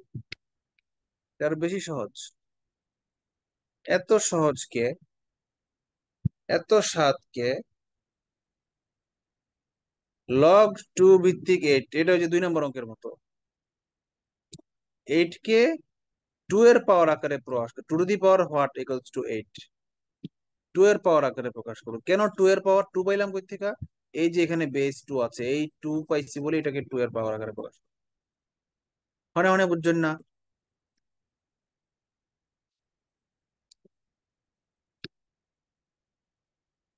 সমান সমান লগ 2 ভিত্তিক 2 টু দি পাওয়ার কতর মান 8, 3। 3 আমার পাওয়ার কে আগে আনা যায়, 3 লগ 2 ভিত্তিক 2 মানে কি 3 ইন্টু 1, মাঝখানে গুণ আছে আর কি, মানে কি 3। Any question so far? If there is no question, then we may proceed. Same অঙ্ক, base to the power value x to the power, base to the power RHS x to the power minus half equals to 3/2। যদি চিহ্ন উল্টে দেই তাহলে হয়ে যাবে x to the power half equals to 2/3। মানে মানে বুঝুন না মিফতা? জি স্যার। বলেন তো কারো কোনো প্রশ্ন আছে? এটার চিটাঙ্গা ইংরেজিটা কি বলেন তো? ইয়ার আর কোনো কোয়েশ্চেন আছে না? আবার বলেন। ইয়ার আর কোনো প্রশ্ন আছে না? তাইলে হইদন। কি আর হনো প্রশ্ন আছে না? আবার বলেন, বুঝি নাই। কেউ আর কোনো প্রশ্ন আছে না? তাইলে হইদন। থাকলে কইলেন, এটা বুঝছি, কিন্তু আচ্ছা ঠিক কারো আর আছে, কোনো কারো আর কোনো প্রশ্ন আছে কিনা? এটা তো বুঝলাম, কিন্তু কারোরা প্রথমে কি দিয়ে শুরু করছেন, প্রথম শব্দটা বুঝি নাই, আবার বলেন। কেউ আর কোনো প্রশ্ন আছে না? তাইলে হইদন। ও, কেউ আর থাকলে কোনো প্রশ্ন আছে না? থাকলে হইলন, ঠিক আছে, I will try to practice this. আচ্ছা বুঝলাম এই পর্যন্ত। এখন বর্গ করলেই হাফটা চলে যাবে, x to the power half whole square equals to 2/3 whole square, বা এক্স সমান সমান 4/। হেওয়ার হন হস্ত এটা আমার পক্ষে সম্ভব না। আমি এটা পারতে হইলে আমার চিটাগাং গিয়ে কমপক্ষে 3 বছর থাকতে হবে, তারপরে আমি পারবো এটা বলতে। স্যার আমি বাসায় সাধু ভাষা বলি, কিন্তু ফ্রেন্ডদের সাথে বলতে বলতে আমার অভ্যাস হয়ে গেছে। এটাই স্বাভাবিক, এটাই হওয়া উচিত। নিজের আঞ্চলিক ভাষাটাকে বলতে পারা উচিত।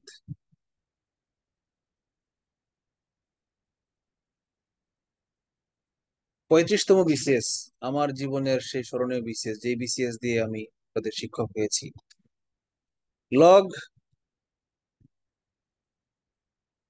3 ভিত্তিক 1/9, এটাকেও এক্স ধরে করা যায়। আর এক্স না ধরে যদি আপনি 1/9 কে 3 এর পাওয়ার আকারে প্রকাশ করতে পারেন, তাহলে এক্স ধরতে হবে না। অ্যাকচুয়ালি আপনি এক্স ধরেন বা না ধরেন, ওই 1/9 কে 3 এর পাওয়ার আকারে আপনার প্রকাশ করতেই হবে। এই জন্যই আমি এক্স ধরছি না। আপনাদের মধ্যে কেউ কেউ থাকতে পারেন একটু উইক স্টুডেন্ট, ভাবতে পারেন যে এটা তো কঠিন লাগে স্যার, আমরা এক্স ধরে করলে ইজি হইতো। না, অ্যাকচুয়ালি অ্যাকচুয়ালি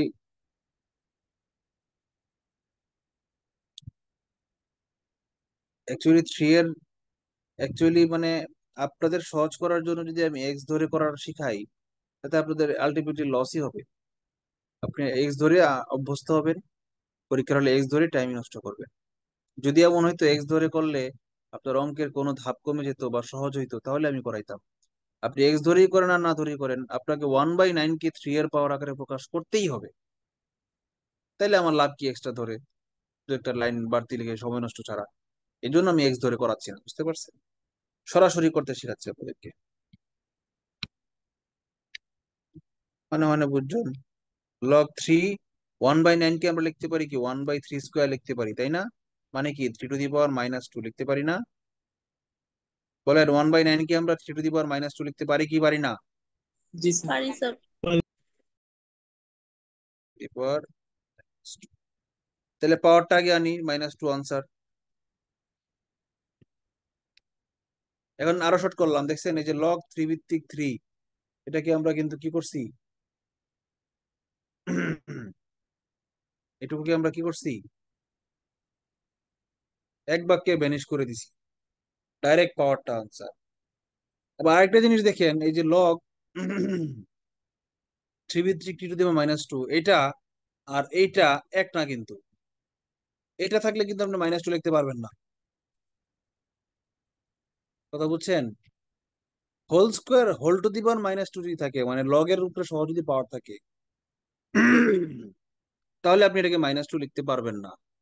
অনলি 3 এর উপরে যদি পাওয়ার থাকে, তাইলে আপনি লিখতে পারবেন এটা, বুঝতে পারছেন?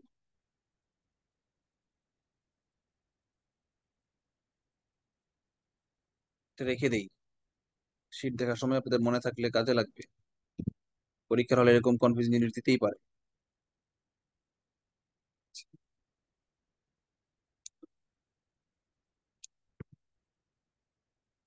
হনে হনে বুঝছেন, হলে হলে হো জায়েগা প্যার, একটা গান আছে না? 32 এর 2 ভিত্তিক লগারিদম কত?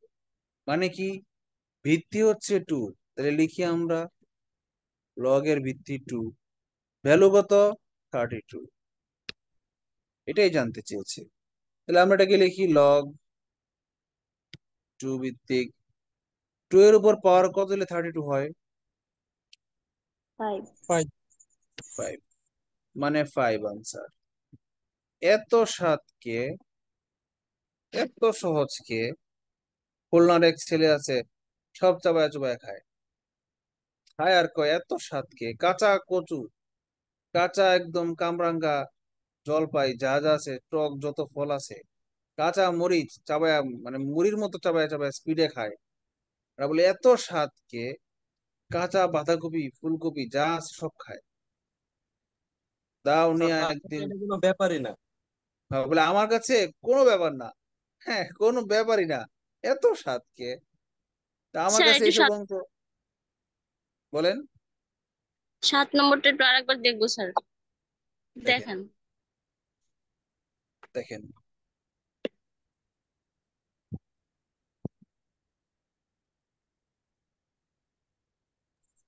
স্যার বলেন। ঠিক আছে এই যে স্কয়ার ডাজেন দেখাইলেন ওই সাইডে যেন লিখলেন তো ওই যে লগ 3 টু দি পাওয়ার পাওয়ার 3 এটার কি কোনো সমাধান হবে? এটা সমাধান হবে, এটা হ্যাঁ এটা সমাধান হবে এরকম। এটার মান হবে 1 to the power -2 মানে 1।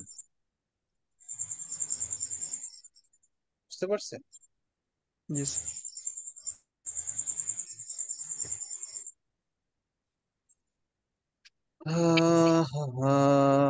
এটা একটু কঠিন। 400 2√5 এর উপরে পাওয়ার কত দিলে 400 হয় এটা খুঁজে বের করতে হবে। তার মানে আমরা এটাকে লিখে ফেলি এরকম, লগ 2√5 ভিত্তিক 2√5 whole to the power answer. এটা হলো অঙ্ক, শেষ। এখন 2√5 এর উপরে পাওয়ার কত দিলে 400 হয় এটা খুঁজে বের করার জন্য আমাকে একটু রাফ করতে হবে। রাফটা কিভাবে করব? 400কে আমি ভাঙাবো কিভাবে? দুইটা সংখ্যার গুণফল আকারে প্রকাশ করব। সাপোজ আমি এটাকে 4 × 100 লিখতে পারি। দেখেন তো এটা 2 স্কোয়ার, এই দেখেন সামথিং টু দি পাওয়ার 2 এর পাওয়ার এবং √5 এর পাওয়ার ইন্টু √5 এর পাওয়ার। √5 এর পাওয়ার কত দিলে 100 হয়? হয় না, তাহলে বাদ। আমরা 400কে যদি ভাঙাই আরো কিছু উপায়ে, 1 × 100, তারপর আমরা ভাঙাইতে পারি 20 × 20, তারপর আমরা ভাঙাইতে পারি 5 5 20 100 আর 80 5 আর 40, 5 × 80 ভাঙাইতে পারি। তারপর 4 দিয়ে ভাগ করছি, 2 দিয়ে, হ্যাঁ 2 × 200 লিখতে পারি, 2 × 200 লিখতে পারি। তারপর কি 16 লিখতে ইন্টু 25 স্যার। 16 × 25 লিখতে পারি, তাই না? আর স্যার অনেক লসাগু ভাবে হয়তো ভাঙাইতে পারি। বললে তো একবারে আচ্ছা, অ্যাকচুয়ালটা আবার যদি লসাগু করি, 400কে যদি লসাগু না, 400কে যদি আমরা উৎপাদকে বিশ্লেষণ করি, 2 দিয়ে করলে 200, 2 দিয়ে করলে 100, 2 দিয়ে করলে 50, 2 দিয়ে করলে 25, 5 দিয়ে করলে 5। দেখছেন, এভাবেও আমরা 400কে ভাঙাইতে পারি। খালি কড়াকড়ির ব্যাপার, করতে মজা লাগে। 400কে বারবার করতে হবে আপনাকে। প্রথমে 2 দিয়ে 4 বার করবেন, পরে 5 দিয়ে 1 বার করবেন। আচ্ছা, ওইটা পরে দেখাইতেছি, কড়াকড়ির পদ্ধতিটা পরে দেখাইতেছি, আগে শর্টকাটটা দেখাই। যাদের সেন্স ভালো তারা 400 সংখ্যাটা দেখে এই 400 সংখ্যাটার সাথে 2√5 সংখ্যাটাকে একটা রিলেট করে ফেলবে। তারা খুঁজে বের করবেন যে 400 সংখ্যাটা পেতে হলে আমাকে 400 সংখ্যাটা মিলাইতে গেলে কোন দুইটা সংখ্যার উপরে সেম পাওয়ার দিলে এবং 2√5 এর উপরে পাওয়ার দিলে কোনটা পাওয়া যায়। তো 5 এর পাওয়ার 25 আর 2 এর পাওয়ার 16। আর কোনোটাতে কিন্তু এরকম নাই। দেখেন, 5 এর পাওয়ার 25 ছাড়া আর কোনোটাই কিন্তু নাই। 205 এর পাওয়ার না, 80 এর পাওয়ার না, 105 এর পাওয়ার না, 205 এর পাওয়ার না। একমাত্র এইটা শুরুতেই বুঝে যাবেন, উৎপাদক মুৎপাদক করা লাগবে না। ঠিক আছে, তো আমি যদি লিখি যে 2 এর উপরে পাওয়ার 4 দিলে 16 হয়, আর √5 এর উপরে পাওয়ার 4 দিলে 25 হয়। কোনো প্রশ্ন আছে? আপত্তি আছে কারো? কেউ কি মাইন্ড খাইবেন? না, কেউ মাইন্ড খাবেন না। স্যার ওই যে √5 এর উপর যে 4 হলে যে 25 হয়, এইটা আমি নিয়মটা বুঝি না। আচ্ছা, 25 মানে কি 5 স্কোয়ার না? হ্যাঁ 5 স্কোয়ার হয়। এটা তো বুঝেন। হ্যাঁ এটা বুঝি। আচ্ছা, শুধু 5 কে √5 লেখা যায়? দুইটা √5, দুইটা। স্কোয়ার এবং রোটে কাটাকাটি যায়, এটা কি জানেন? হ্যাঁ এটা জানি। তাহলে √5 কে আমরা √5 স্কোয়ার লিখতে পারি কিনা? লেখা যায়, কারণ কাটাকাটি করলে 5 হয়। কাটাকাটি গেলে 5ই থাকবে। আর ওই যে স্কোয়ারটা, এটা তার উপরে আরেকটা থাকবে না স্কোয়ার আকারে? থাকবে। এরপরে এই √5 এর উপরে এই 2 আর 2 গুণ করলে 4 হয়। এখন তো বুঝছেন? হ্যাঁ এখন বুঝছি। আচ্ছা,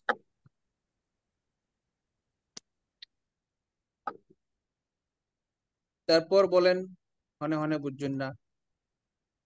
আচ্ছা, এখন যদি আমরা বলি যে উৎপাদক দিয়ে করব, দেখেন 4টা 2 আছে, 2টা 5 আছে, তাহলে 2 আর 5 মিলেই তো গেছে, 2 আর 5ই তো আমার দরকার। তাহলে আমরা 4টা 2 আছে মানে কি 2 টু দি পাওয়ার 4 আছে, আবার 2টা 5 আছে মানে 5 স্কোয়ার আছে। কিন্তু 5 স্কোয়ার থাকলে হবে না, কারণ আমার 4 আর 2 whole to the power something লিখতে গেলে আমাকে এই 4 পাওয়ার এবং এই 2 পাওয়ার আলাদা থাকলে চলবে না, এটাকেও 4 বানাইতে হবে, এবং 2 কারণে 4 বানাইতে হবে। আরেকটা কারণ হচ্ছে এখানে রোড 5 ছিল আমার বেস, রোড 5 এর পাওয়ার বানাইতে হবে। 5 এর পাওয়ার থাকলে তো হবে না, আমাকে এমনিও রোড 5 এর পাওয়ার বানাইতে হবে, তখন 4ই আসবে। তার মানে 2√5 হোল টু দি পাওয়ার 4, তার মানে এই 4ই আনসার। আর করবেন না, পরে আর কিছু লিখবেন না, এই 4 পাইছেন না পাওয়ার, এখান থেকে ডাইরেক্ট আনসার 4। বুঝতে পারছেন? হনে হনে বুঝজন।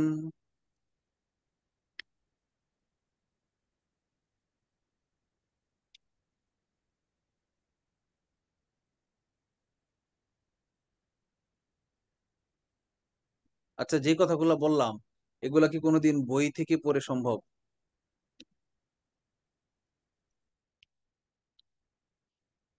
বই পড়ে সম্ভব এগুলা? না স্যার, সম্ভব না। এই জন্যই ক্লাস করা দরকার। অনেক লজিক, লজিক অ্যান্টি লজিক, কি পজিশনে কি করা যাইতে পারে, কি করলে কি হইতে পারে, এগুলা তো আসলে বইয়ে লিখে সম্ভব না।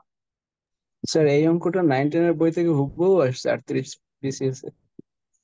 রিটেন, কিন্তু রিটেন, বি কেয়ারফুল, রিটেন প্রিলি না। আমি আপনাদেরকে রিটেনের অঙ্ক করাচ্ছি মাঝে মাঝে আপনাদের ভালোর জন্য।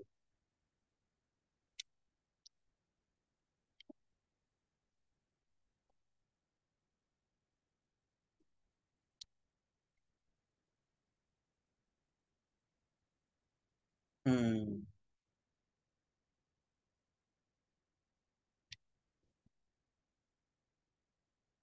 অঙ্ক শেষ।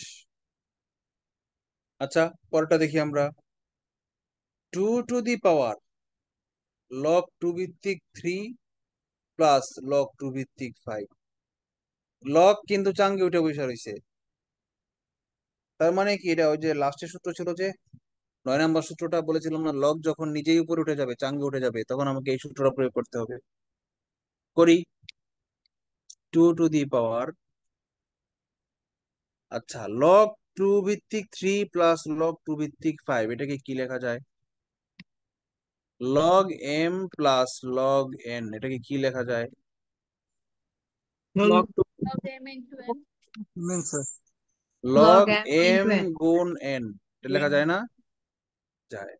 তাহলে আমি যদি এটাকে একদম মার্চ করে ফেলি, একসাথে করে ফেলি, এটাকে লিখি লগ এম গুণ এন, ভুল হবে? না স্যার। আর ওই যে বেস যে 2 ছিল এটা কই গেল? লিখতে হবে। দিতে হবে। হ্যাঁ, এখন তো অঙ্ক সহজ হয়ে গেল, কারণ এই বেজে 2 আবার এই লগের বেজে 2, চাঙ্গে চাঙ্গে চাঙ্গে কাটাকাটি গিয়ে নাই হয়ে যাবে, থাকবে অনলি 3 into 5 মানে 15।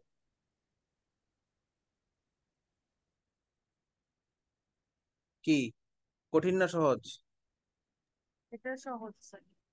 কিন্তু ধরতে পারতে হবে, জাস্ট জাস্ট একটু ধরতে হবে যে না, ঘটনা এটা করতে হবে।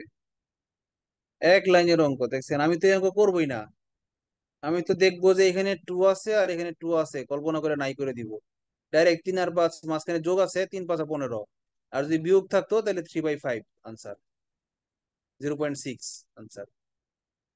এইভাবে আমি এক বাক্যে করতাম, না দেখে করতাম, মানে অঙ্ক না লিখে করতাম, মুখে মুখে করতাম। বাংলাদেশের রাজধানী কোথায়, এটা উত্তর দিতে আমার যে সময় লাগে তার চেয়ে এই অঙ্ক করতে আমার সময় কম লাগতো। সমস্যা নাই।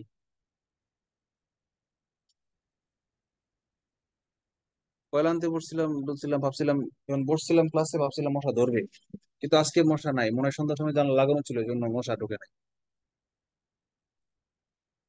আনসার ভালো হয়েছে, কালকে কাজে লাগবে। আচ্ছা, আমরা বিসিএস প্রিলির অঙ্ক করলাম, রিডিং এর অঙ্ক করলাম, আমরা একটু ব্যাংকের অঙ্ক করা দরকার না? দেখি ব্যাংকে কি ধরনের অঙ্ক আসে। লগ এ ভিত্তিক 1/4 এর মান -2 হলে এর ভ্যালু কত? এটা এক্স না, অ্যাকচুয়ালি টাইপিং মিস্টেক হয়েছে, এটা এ হবে। কিন্তু এটা তো কোনো অঙ্ক না, এটা তো রিপিটেশন অঙ্ক দেখা যাচ্ছে। এই টাইপের অঙ্ক আমরা আগে করছি না? তার উপরে দুই বেস টু তিনটা দি, করছি এরকম। 2-3টা করেছি এরকম। Base to the power R H S লিখি আমরা, A to the power -2 equals to 1/4। Minus উল্টাই দিলে ডান পক্ষে উল্টে যাবে, তাহলে এর মান হবে 2। এত সহজ কে, আমার কাছে কোনো ব্যাপার না। কারো কোনো প্রশ্ন? কি যেন মিফতা কি বলছিল? অন্য হর্ষ থাকলে হয়ে লাইন।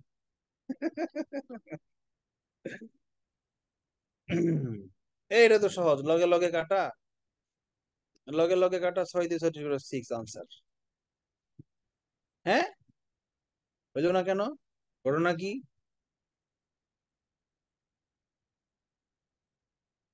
ঘটনা কি? একই বেস 36 তো হবে 6 স্কোয়ার এই জন্য। হম, লগে লগে কোনোদিন কাটা যায় না, বুঝতে পারছেন? লগ কে লগ দিয়ে কখনো ভাগ করা যায় না, এল কে এল দিয়ে ভাগ করা যায় না, ও কে ও দিয়ে ভাগ করা যায় না, জি লগ কে জি থার্টি দিয়ে। সিক্স মাইনাস লগ 6 এরকম কিছু একটা হবে। হুম, এরকমই কিছু একটা করতে হবে। তাহলে কি করা যায়?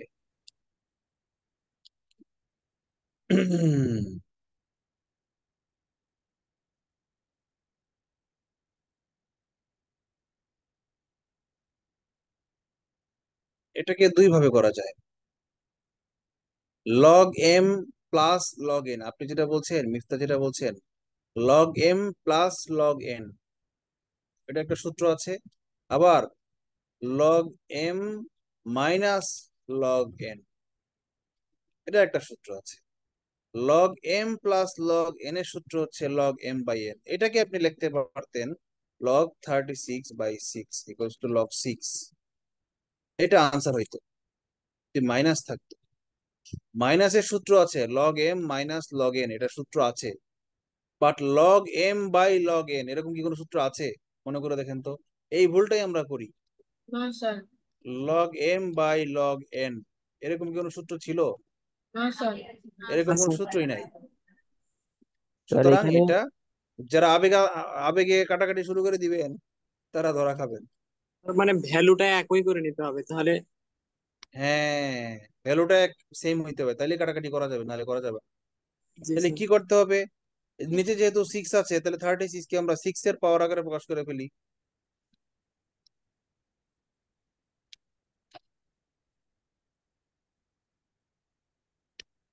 টু আগে চলে আসে, আমরা লিখি 2 log 6 বাই log 6। এখন log 6 আর log 6 কাটা যায়, শুধু লগে লগে কাটা যায় না, শুধু 6-এ 6-এও কাটা যায় না। লগের ভিতরে যা থাকে সেগুলাকে ভাগ করা যায় না, মনে রাখবেন। কথা বুঝছেন? মনে করেন আছে log 50 বাই আছে log 5, আপনি এটাকে এই 5 দিয়ে কাইটা 10 লিখতে পারবেন না, নো ওয়ে। বুঝতে পেরেছেন? জি স্যার। ওকে,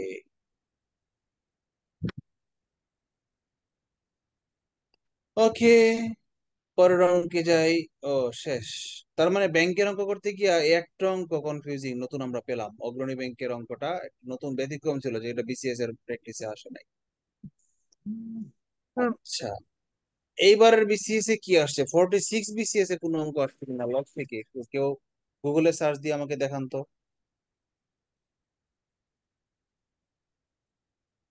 আসছিল স্যার। দেখান, এনামুল কাজে লেগে যাও। এনামুল 46 বিসিএস এর প্রিলি কোশ্চেনটা বের করো তো। 46 BCS প্রিলি। হ্যাঁ,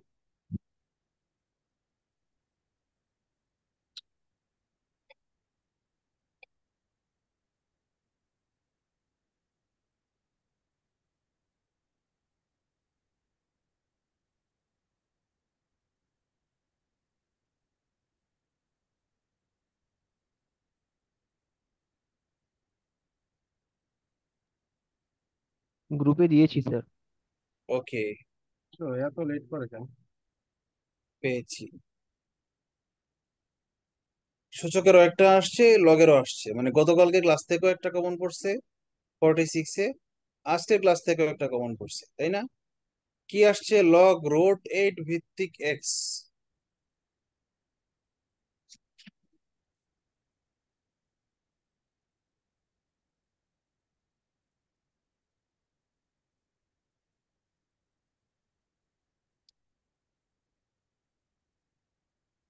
ইকুয়ালস টু 3 রুট 3 সমস্ত 3/1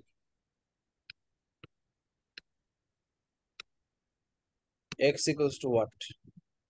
আমার আগে করেন তো কেউ একজন, যে যে আমার আগে করবেন সে চকলেট খাবেন, ভার্চুয়াল চকলেট গিফট পাবেন।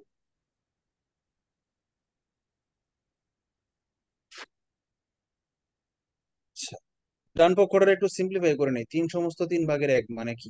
এটা আবার কি? 7 3/3 তিরিকা 9 আর 1 10 বাঙাইলাম। 11 হ্যাঁ, 3 সমস্ত 3/1 মানে 3/10, বা base to the power R H S equals to value. তাহলে আমরা যদি বলি যে এক্স সমান সমান root 8 whole to the power 10/3। Sir, হ্যাঁ, এক্সটা তো সবসময় বেজের নিচে হয়, এটা আবার এক্সটা মাথার উপরে যে চলতেছে। এক্সটা বেজের নিচে সবসময় হয় এমন কোনো আবশ্যকতা নাই। এক্স বেজের নিচে হয় মানে? মানে লোক এক্স বা পাওয়ার এ, মানে পাওয়ারটা উপরে বসে না এক্স এর উপরে। না মানে এর আগে যে অঙ্কগুলা করলাম এরকম। না, এর আগের অঙ্কে এক্স ওখানে ছিল না, এই জন্য ছিল না। আগের অঙ্কে এক্স যেখানে ছিল না। আমার নিয়ম, যেটা নিয়ম মেনটেন করতে হবে না, নিয়ম হচ্ছে বেস টু দি পাওয়ার ডান পক্ষ ইকুয়ালস টু ভ্যালু। মানে জি স্যার, ওই যে এক্স এর সাথে আমরা যে ডান পক্ষটাকে আমরা গুণ করে দিতাম এক্সটার সঙ্গে, কিন্তু না এখানে না না এক্সটা না না, উপরে। কোন অঙ্কে করেছি আমাকে বলেন তো? আপনারা কত থেকে লেখ বলেন, কত কত নাম্বার অঙ্কে আমরা এক্স এর সঙ্গে ডান পক্ষকে গুণ করেছি? এরকম কোন অঙ্কই তো আগে ছিল না যে লগের পরে ভ্যালু ছিল এক্স, এরকম কোন অঙ্কই তো আমরা করিনি এখন পর্যন্ত। পাইলেন কোথায় এরকম অঙ্ক?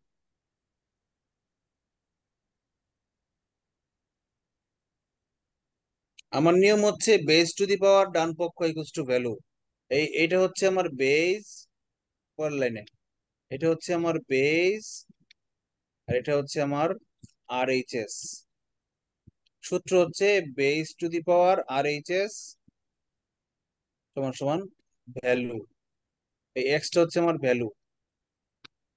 কারণ কোথায় এক্স আছে, কোথায় রোটেট আছে, কোথায় 10/3 আছে, এটা আমার দেখার দরকার নাই। আমার নিয়ম ঠিক রাখতে হবে। নিয়ম হচ্ছে বেজের উপরে পাওয়ার হবে ডান পক্ষ, হ্যাঁ সেটা বন্ধু, সমান তোমার সমান নেক্সট দিয়ে একটু লিখবো ক্লাস কোনটা ভ্যালু। কত? হ্যাঁ, আচ্ছা। হুম, হুম। কি ঠিক আছে কথা? 25 আর 72 আচ্ছা, আচ্ছা। কিন্তু এরপরে কি করব? এরপরে তো মিলতেছে না। ওই যে দেখি আনসার, রডটাকে হাফ করতে হবে, পাওয়ারে আনতে হবে। লাইনেই থাকো, একটু কাইটো না। না কি আছে দেখি, আনসার অপশন গুলো দেখলে বুঝতে হবে। রোটেট কে তো অনেক ভাবে ভাঙানো দুই। যায়। 4 স্কোয়ার দিয়ে, আর রেজিস্ট্রেশন নাম্বার 2 কিউব দিয়ে 2 টু দি পাওয়ার 3/2 লেখা যায়। অনেক ভাবেই করা যায়, এটকে অনেক ভাবেই 2 এর পাওয়ার আকারে প্রকাশ করা যায়। বাট আমি দেখি অপশনে কি করা কি আছে, আছে সেটা শুনবো দেখলে না। আমরা বুঝতে পারবো। এমন একটু মিউট করো।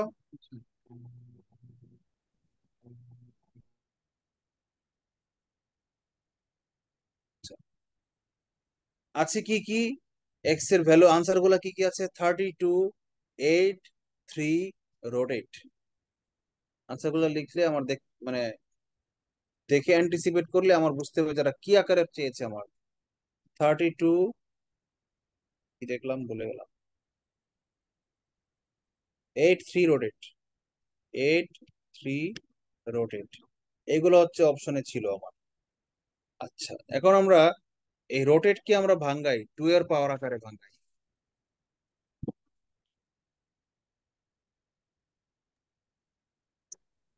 8 মানে কি? 2 কিউব না? Whole to the power 10/3। আচ্ছা, আবার এই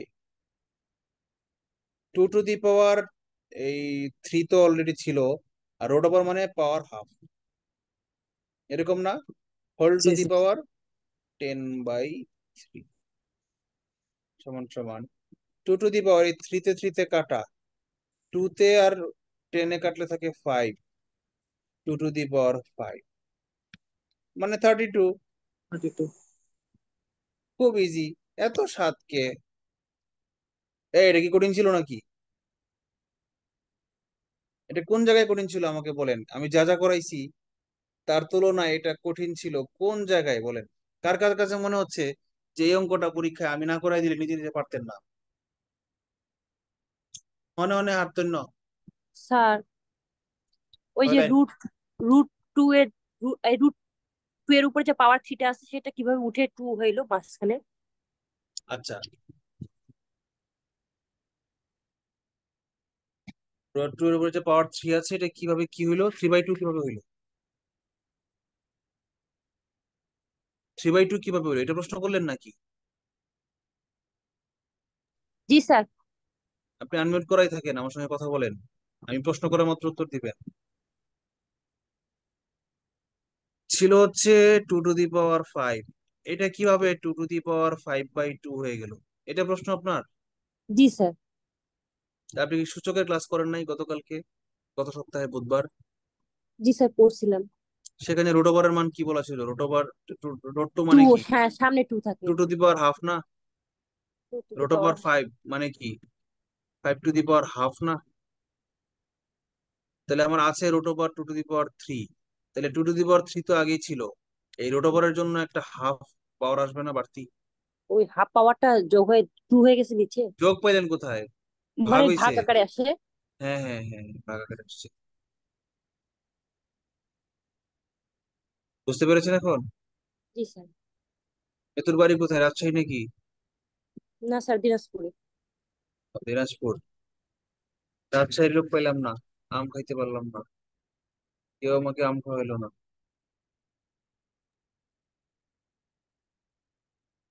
পরাকে একটা মেসেজ দিত, তো কি আমি 3বার মনে করছি দিনে, ভুলে গেছি কতদিন।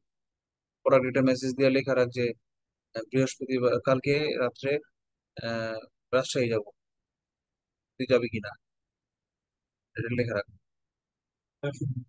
হ্যাঁ মানে কালকেই তো রাজশাহী যাবো, যদি যাও তাহলে ড্রেস আপ নিয়ে এসো, মেন্টাল প্রিপারেশন নিয়ে এসো, এটা বলে রাখ।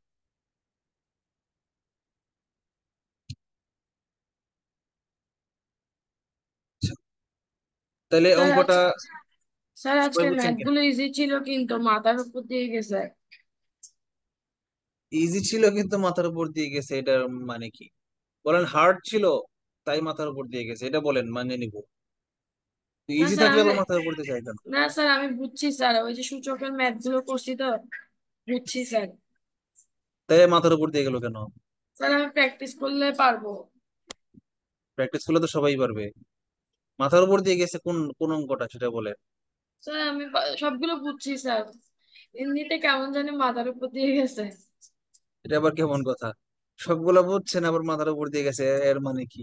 না না বুঝলেন স্যার, আমি বুঝতাম মাথার উপর দিয়ে গেছে, বলে বুঝছেন সবই আবার মাথার উপর দিয়ে গেছে, এটা কেমন কথা?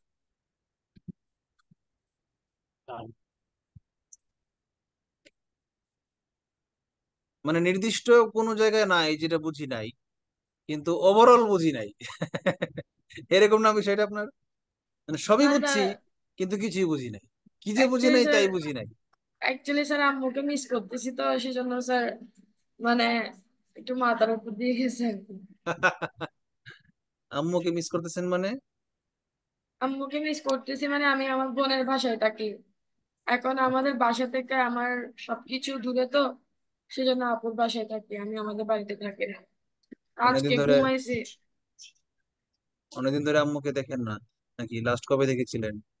স্যার 15-20 দিন হচ্ছে দেখেছি, একটা রিলেটিভের প্রোগ্রামে, ফ্যামিলি প্রোগ্রামে দেখেছি স্যার। আচ্ছা, আচ্ছা, তাহলে মন খারাপ থাকতেই পারে, মন খারাপ থাকলে আহ পড়ালেখা মাথায় একটু কমই ঢোকে। তাহলে আপনি একদিন, আহ আপনি 15 দিন ধরে আম্মাকে দেখেন না, এই জন্য আপনার মন খারাপ। আর যে 15 মাস ধরে বয়ফ্রেন্ডকে দেখে না, তাহলে তার কি অবস্থা? ডিভোর্স হয়ে গেছে, সে কিভাবে অঙ্ক করবে? অথবা মনে করেন যার মা মারা গেছে, মনে করেন এরকম অনেকে আছে না, মা নাই বাবা নাই, যেমন আমার মনে করেন বাবা নাই, কারণ আমি যদি বলি মন খারাপ আজকে ক্লাস করাবো না, তাহলে হবে? না স্যার। হবে না। জীবন থামিয়ে রাখা যাবে না, জীবন চলমান, জীবন বহমান। Life is not a bed of roses, life is a struggle. আমি আমার আম্মুকে দেখি না অনেকদিন ধরে, আপনার আগে থেকে। আমি আমার আম্মুকে বিদায় দিয়ে আসছি হজের উদ্দেশ্যে গত মাসের 11 তারিখ, আজকে 5 তারিখ। আগের মাসের 19 দিন, আজকে 5 দিন, মানে কি 2 আর 5 24 দিন হয়ে গেল আমার আম্মুকে আমি দেখি না। আম্মু আসবে 25 তারিখ, মানে আরো 20 দিন দেখতে পারবো না ইনশাল্লাহ। তার মানে অর্ধেকের চেয়ে বেশি সময় পার করে ফেলেছি, আর 20 দিন দেখতে দেখতে কেটে যাবে। স্যার আমার থেকে লাগে আমার আম্মু ছাড়া আমার দুনিয়াটা অন্ধকার। সবকিছুতে সাপোর্ট করে আমার বেস্ট ফ্রেন্ড আমার আম্মু। এটা সবারই, সব মেয়েরই। আপনারা কয় ভাই বোন? স্যার আমরা 2 বোন 1 ভাই। আর একটা বোন বড় কত বড়? বড় বোনের বিয়ে হয়ে গেছে, আমার 7 বছরের বড়। 92-তে ওর জন্ম, আর আমার 98-এ জন্ম। আর আমার ভাইয়া 10 কি বছরের ছোট ভাই। অনেক ছোট, এই জন্য একটু লোনলি ফিল করেন। আপুর বিয়ে হয়েছে কত বছর আগে? স্যার 2014-তে। আপনি কি এখন আপুর বাসায় থাকেন? স্যার 2016 থেকে আপুর বাসায় থাকি। আপু একা তো বাসায়, ভাইয়ার বিজনেস রাতের বেলা, আরবদার কল্যাণ সমিতি। তো আপু এখানে একা একা থাকে, সেজন্য আমি আপুর সাথে থাকি। তারপর আমাদের বাড়ি থেকে আমার স্টাডি রিলেটেড সবকিছু অনেক দূরে হয়ে যায়, অনেক সময় গাড়ি পাওয়া যায় না, সেজন্য আমি আপুর বাসায় থাকি। আচ্ছা আচ্ছা, আমি জানতাম না। তাহলে তো অ্যাডজাস্ট হয়ে যাওয়ার কথা, এতদিন ধরে থাকেন, এতদিনে না হ্যাবিচুয়ালি স্যার হয়ে যাবে। অ্যাডজাস্ট হয়ে গেছি। ওই যে স্যার ঘুমাইছি, ঘুমের মধ্যে হঠাৎ করে আম্মুকে স্বপ্নে দেখছি। তো ও তারপর থেকে আচ্ছা, এটা হচ্ছে মূল কারণ। এতক্ষণে মূল কারণ খুঁজে পেয়েছি। না, সমস্যা নেই। আপনি তো আম্মুকে স্বপ্ন দেখেছেন, আমাকে তো অনেক ছাত্রী তো আমাকে স্বপ্ন দেখে। আমার এক ছাত্রী সেদিন বলতে, স্যার আপনাকে আমি আজকে স্বপ্ন দেখছি সন্ধ্যাবেলা, মেসেজ দিছে। বলি বাহ, হলো তো। কি স্বপ্ন দেখলেন, কি করতেছিলাম আমি? বলে স্যার আমি দেখছি আমাদের বাড়িতে পুলিশ আসছে, এসে আমার নানাকে আর আমার এক মামাকে পুলিশ ধরে নিয়ে যাচ্ছে। মারামারি হয়েছিল আগে অনেক, বিশাল ধান ক্ষেত নিয়ে, বিশাল মারামারি, 100-200 জনে। এর মধ্যে আমার নানাকে আর আমার মামাকে পুলিশ ধরে নিয়ে যাচ্ছে। আমার তো খুব মানে কান্না কান্না আসতেছে যে আমার নানাকে মামাকে পুলিশ ধরে নিয়ে যাচ্ছে। আমি দেখি অনেকগুলো পুলিশের মাঝখানে একজন লোক খালি পুলিশের ড্রেস পরা না, হ্যাঁ, শার্ট প্যান্ট পরা আর ব্লেজার পরা। আমি কই, লোকটা এটা কি, এটা কে? পরে আমি তাকাই দেখি এটা আপনি। পরে আমি দৌড়ে আপনার কাছে গেলাম, গিয়ে বললাম স্যার এটা আমার নানা, এটা আমার মামা, এদেরকে ছেড়ে দেন। পরে আপনি আমাকে দেখে চিনছেন, পরে আপনি পুলিশদেরকে বলছেন ওরা ছেড়ে দিছে আমার মামাকে আর নানাকে। এইটা স্বপ্ন দেখছি। হচ্ছে এই স্বপ্ন শুনে আমি হাসতে হাসতে বলি যে সে কি স্বপ্ন দেখলো এটা। আচ্ছা, সে দেখতে পারতো আমি তার সাথে পার্কে গিয়ে বাদাম খাইতেছি, এই স্বপ্ন দেখলে না আমার মানে ভালো লাগতো? এইরকম কি পুলিশ মুলিশ, এগুলো তো ঝামেলার ব্যাপার, বুঝছেন? আমার মনে হয় সে দেখছিল যে আমি যে কয়েকটা মোবাইল কোর্টে গেছি, এগুলা তার মাথার মধ্যে ঘুরতেছিল। আহ, এটাই মনে হয় সে দেখছে। স্যার উনি হয়তো বাদাম খাওয়ারটাই দেখছে, আপনাকে মুখ ফুটে বলে নাই।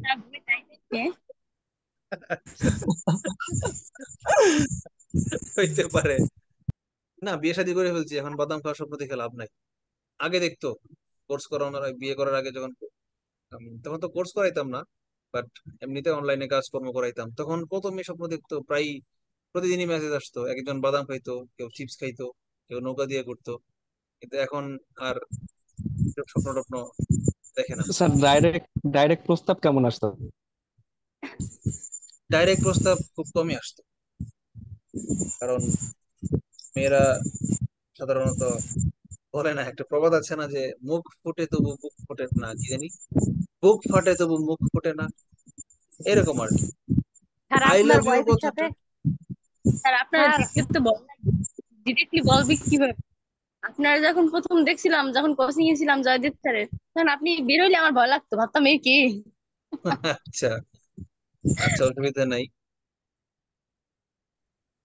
কি যেন বলতেছিলাম, একজন আমাকে অনলি বলেছিল আই লাভ ইউ,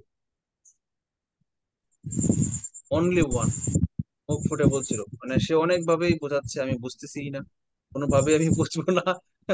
মানে একটা প্রবাদ আছে না যে যে বুঝে না তাকে বোঝানো যায়, বাট যে বুঝেও বোঝে না তাকে বোঝানো যায় না, একটা প্রবাদ আছে না। তা আমি তো বুঝবোই না। হ্যাঁ বলেন, নো সমস্যা নাই। হ্যাঁ কি করতেছেন? ব্যাডমিন্টন খেলতেছি। আচ্ছা কি করতেছেন? ভাত খাইতেছি। কি করছেন? এই তো খাইলাম, শুয়ে পড়বো। কিন্তু এর বেশি আর কিছু মানে প্লেস করতে পারতেছে না। পরে সে বলছে আই লাভ, আপনাকে ভালো লাগে। ভালো, ভালো লাগতেই পারে। বলছে যে আমি জীবনে লাইফে কখনো রিলেশন করি নাই, কারণ আমার কাউকে ভালো লাগে নাই। সে ঢাকায় থাকে অনেক, মানে বললাম না, মানে তার বাবাও একজন গভর্নমেন্ট এমপ্লয়ি ছিল, বড় মাপের গভর্নমেন্ট এমপ্লয়ি ছিল। কি ছিল সেটা আমি বললাম না, শুধু এটুকুই বললাম অনেক বড় মাপের, যত বড় মাপে আমি নিজেও হইতে পারবো কিনা কোনদিন জানি না। তো ওনার মেয়ে বলতেছে আমি লাইফে অনেক প্রপোজাল পেয়েছি, সারা জীবন আমি রিফিউজই করতে করতে গেল আমার, মনের মতো কাউকে পাইলাম না। অল সাইড ফিট, সব দিক থেকে আমি যেমন চাইতাম, কিন্তু আপনাকে আমি পেয়েছি। ফেসবুকে সে অ্যাড ছিল। এমন ভাবে সে প্রপোজালটা দিয়েছে, ভেরি লজিক্যাল এবং ভেরি মানে হার্ট টাচিং টাচিং। তো তাকে রিভিউজ করতে আমার খুব কষ্ট হয়েছে, এটা কি কারণ এটা কি আপনার বিয়ের আগে না পরে স্যার? আগে অবশ্যই, বিয়ের পরে কি এগুলা বলার সুযোগ আছে? তাকে আমার রিভিউজ করতে খুব কষ্ট হয়েছে এই কারণেই যে এমন ভাবে কেউ কোনোদিন আমাকে বলে নাই। কথাটা বুঝতে পারছেন? সাধারণত ছেলেরা মেয়েদেরকে বলে, প্রপোজ করে, অনেকভাবে কনভিন্স করার চেষ্টা করে, বাট আমাকে কেউ এরকম ভাবে মানে ডিপলি একদম বাস্তবিক পরিস্থিতির প্রেক্ষিতে কেউ বলে নাই। বাট আনফরচুনেটলি তাকে আমার রিফিউজ করতে হয়েছিল অনেকগুলো কারণে। কারণগুলো বলাটা খুবই সিলি ম্যাটার, কারণগুলো বলছি না। বাট বিষয়টা খুব সিলি হইলেও কারণটা খুব জোরালো ছিল, যেটা ইগনোর করার মতো ছিল না, যে কারণে আমি তার প্রপোজালটা অ্যাকসেপ্ট করতে পারিনি। এক কথায় আমার স্বপ্নের মতো ছিল না, আমি যেমন ভাবতাম, যেরকম ভাবতাম সেরকম ছিল না, এই জন্য আমি অ্যাকসেপ্ট করতে পারিনি। নাহলে আমি করতাম। ওদের যে ফ্যামিলি স্ট্যাটাস, ফিনান্সিয়াল স্ট্যাটাস, তার ধারে কাছেও আমরা না, কোনো কিছুতেই আমরা না। বাট কোনো একটা দিক থেকে তার কোনো একটা জিনিস আমার ভালো লাগতো না, যার কারণে আমি যেটা ইগনোর করার মতো না, এই জন্য আমি আর অ্যাকসেপ্ট করতে পারিনি। বাট অন্যান্য প্রপোজাল অনেক পেয়েছিলাম, অনেক আরো হয়তো অ্যাকসেপ্ট করার মতো এরকম প্রপোজালও পেয়েছিলাম। বাট কেন যেন মানে হয় না আর কি, রিলেশনটা আমার কেন যেন হয় না।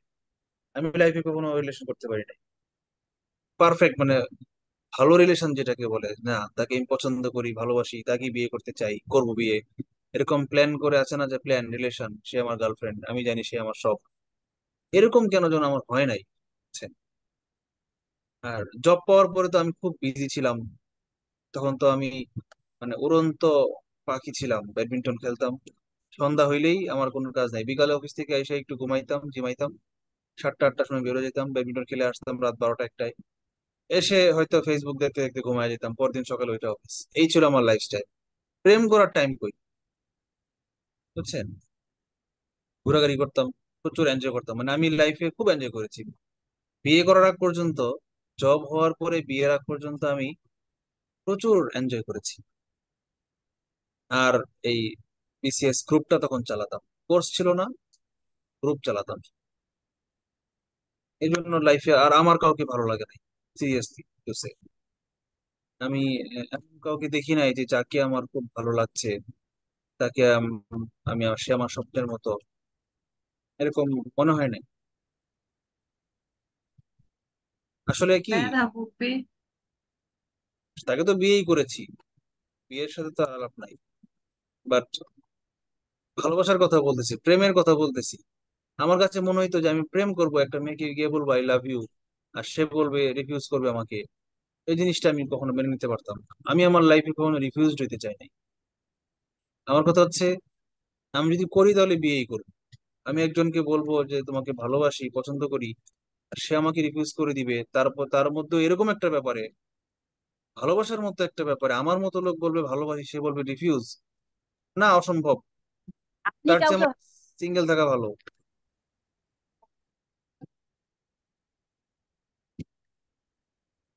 এই জন্যই হয় নাই। আর আমার আমার কথা ছিল যে মিনিমাম একটা লেভেলের সুন্দরী হইতে হবে, মিনিমাম একটা হাইট থাকতে হবে। মেধার সম্পর্কে তুমি যে বললা, ওর হাইট কত? 5 ফুট 4 ইঞ্চির বেশি, 4.5 ইঞ্চি। তাহলে বুঝতে পারতেছো কেমন লম্বা। বা অনেকে ওরে বিদ্যাসিনা মিম ডাকে। আমার ফ্রেন্ডরা তো প্রায়ই বলে কি বিদ্যাসিনা মিমের জামাই, খেপায় আমারে। মানে সুন্দর এক কথায়। মানে এরকম সুন্দরী একটা মেয়ে, অবশ্যই। এরকম সুন্দরী একটা মেয়ের সাথে যে আমি প্রেম করব বিয়ের আগে, আহ, মানে মেধার আগে, এরকম সুন্দরী মেয়ে খুব একটা চোখে পড়ে না, হাজারে একজনও পড়ে না। আর পড়তে গেলে খুঁজতে হবে, হারিকেন নিয়ে নিয়ে ঘুরতে হবে। আমি তো হারিকেন নিয়ে ঘোরার ছেলে ছিলাম না, যার কারণে আমার চোখে এরকম মেয়ে খুব একটা পায়ও নাই। একটা দুইটা যাও হয়তো চোখে পড়ছে, পার্সোনালি পরিচিত না হয়তো, বা হয়তো তার বয়ফ্রেন্ড আছে। ম্যাক্সিমাম সুন্দর মেয়েদের বয়ফ্রেন্ড থাকবে, এটাই স্বাভাবিক। সুতরাং খোঁজার মতো টাইম তো আমার নাই, এই কারণে আমার রিলেশন লাইফ কখনো। বুঝতে পারছেন? মোট কথা আপনি জিতছেন। না, সেটা তো অন্য প্রসঙ্গ। বিয়ের আগের কথা বলতেছি, বিয়ের পরে জিতছি না হারছি সেটা আলাদা হিসাব। মানে ওভারঅল বলতেছি আর কি। কেমনে বললেন জিতছি? আমার ফুপিও জিতছে। তাহলে দুইজনে জিতছি সেটা বলেন, তাহলে কেমনে হইলো? হ্যাঁ, দুইজনই একদম পারফেক্ট। আচ্ছা, ঠিক আছে, থ্যাংক ইউ ভাই, থ্যাংক ইউ। অনেক দিচ্ছেন, এখন আমরা কাছে ফিরে আসি। দেরি। এখন টাইম ওভার, ক্লাস ওভার। আমরা এখন বেলাও শেষ, মেলাও শেষ, খেলাও শেষ। গুড নাইট, আল্লাহ হাফেজ, আসসালামু আলাইকুম। Good night sir. ক্লাস কি শেষ? হ্যাঁ, ক্লাস তো অনেক আগে শেষ। ক্লাস শেষ না হলে গল্প করতেছি। তাহলে আমার করবেন না, রেকর্ড অফ করে দিন, এগুলো তো আগে।